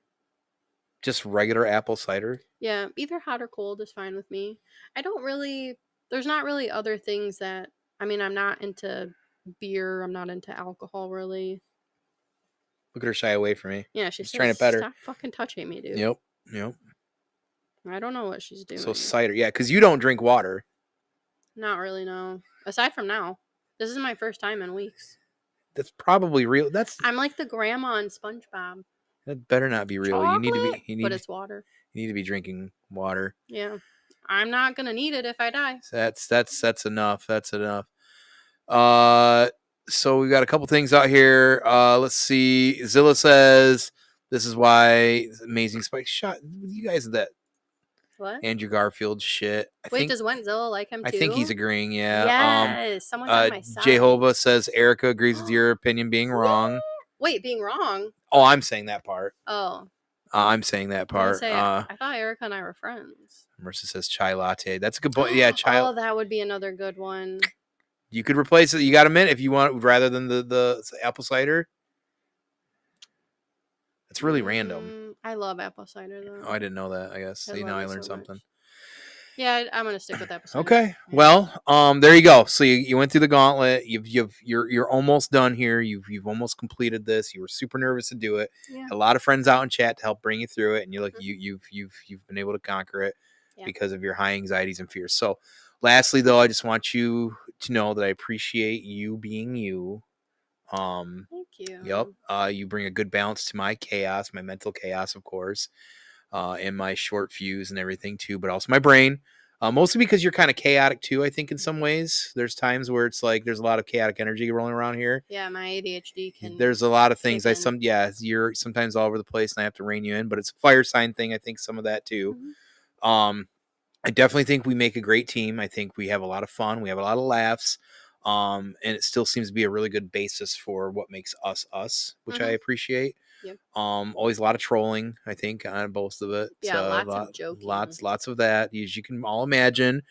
But I appreciate you supporting and even encouraging my hobbies, especially, the content creation. It's definitely a lot. It's time consuming, but it is kind of how we talked about creative outlets. That is how I am able to feel like I have an outlet. And like when I don't have a creative outlet, that's when I struggle with like just existing, I think. Yeah. So whether it's drawing, whether it's painting, a lot of this I think is the basis that I use for all that. So yeah, and I'm the same way. I really struggle when I'm in a mundane routine. Like I need those extra things to make it so I don't get. Yes, I have to have them, and for me, this is definitely something like partly just being extroverted and talking allows me to do that. So, but I love you lots, of course. I appreciate that you were able to do this. This was awesome. I was excited to do this. It wasn't too bad for you. I feel like you just kind of jumped right in and naturally got with it. So, good on you. And so the question, I guess, two, or not really two, but one. Would you ever consider maybe figuring out doing content with me on a semi-regular basis, even if it was once a month or here or there, just do something? Okay, cool. Even if it was just, what if we just sat here and painted stuff, maybe on World According to Tone or something like that, and just kind of hung out? We want to paint those. We do want to paint buildings. Yep. So maybe we can do that some on camera as well. So, that'd be fun. No, and then of course, the first time I will sit in the hot seat and hot chair. Take the Q&A. I'm going to allow you to run that. So sometime in the future, I don't know how soon in the future, I'm going to allow myself to be in the hot seat, and I'm going to allow Britt to run that. That's why I really wanted to get her on here and do this. But I also wanted to, it's been long overdue, get a lady on here. And I couldn't have any other lady on here also prior if I didn't have you first, I figure, as well. So, I think that's only fair. Even though you didn't get 17. That was a missed opportunity. Yeah, you get to run. I think it was Jeff. You get to. I don't know if it was. I think it was Josh actually. No, Jeff was 19. Of course, Jeff. Jehovah says my favorite couple. We love you both and appreciate Britt sharing herself with us. Yes, and we love you guys too. Trust us. So, we appreciate those kind words from you, buddy, for sure. So, Blanco out here doing his thing as well, paint some minis and shit. Hell yeah, that's exactly what I'm thinking, bro. I kind of already brought it up, and I got access to some printing machines, and maybe I'll make her buy one for me, and then we can print off all kinds of cool stuff for our little village. But that's going to do it for this episode. Let's Set the Tone, episode 20 with Britt. So now you guys have gotten to learn and meet Britt. Hopefully we can get her on some content once in a while around here too. That is part of the goal. And it's always the goal before I get in anybody in any other content that I do, to at least have them here first, learn about them, get an idea who they are. Because everybody in my life, I think of everything as characters. To me, everybody is a character. And to properly know people, you have to kind of know the character of the people as well too. Because I think that's just how I look at things. It's very D&D-esque. I think I look at archetypes and everything. In my head, that's how it works out. So that's kind of how I look at Let's Set the Tone, is having people on for those conversations, and then down the road, hopefully we revisit these people for other things outside of the Q&A and of course get to know them and whatnot. So I appreciate you guys saying it was good for sure. So as far as any housekeeping stuff, make sure, of course, every Monday to check out 7 Dungeons. Drassen is spinning yarn, some great RPs going on right now in the Shadow Spark Chronicles. Make sure to tune in for them. If you can't, check them out post.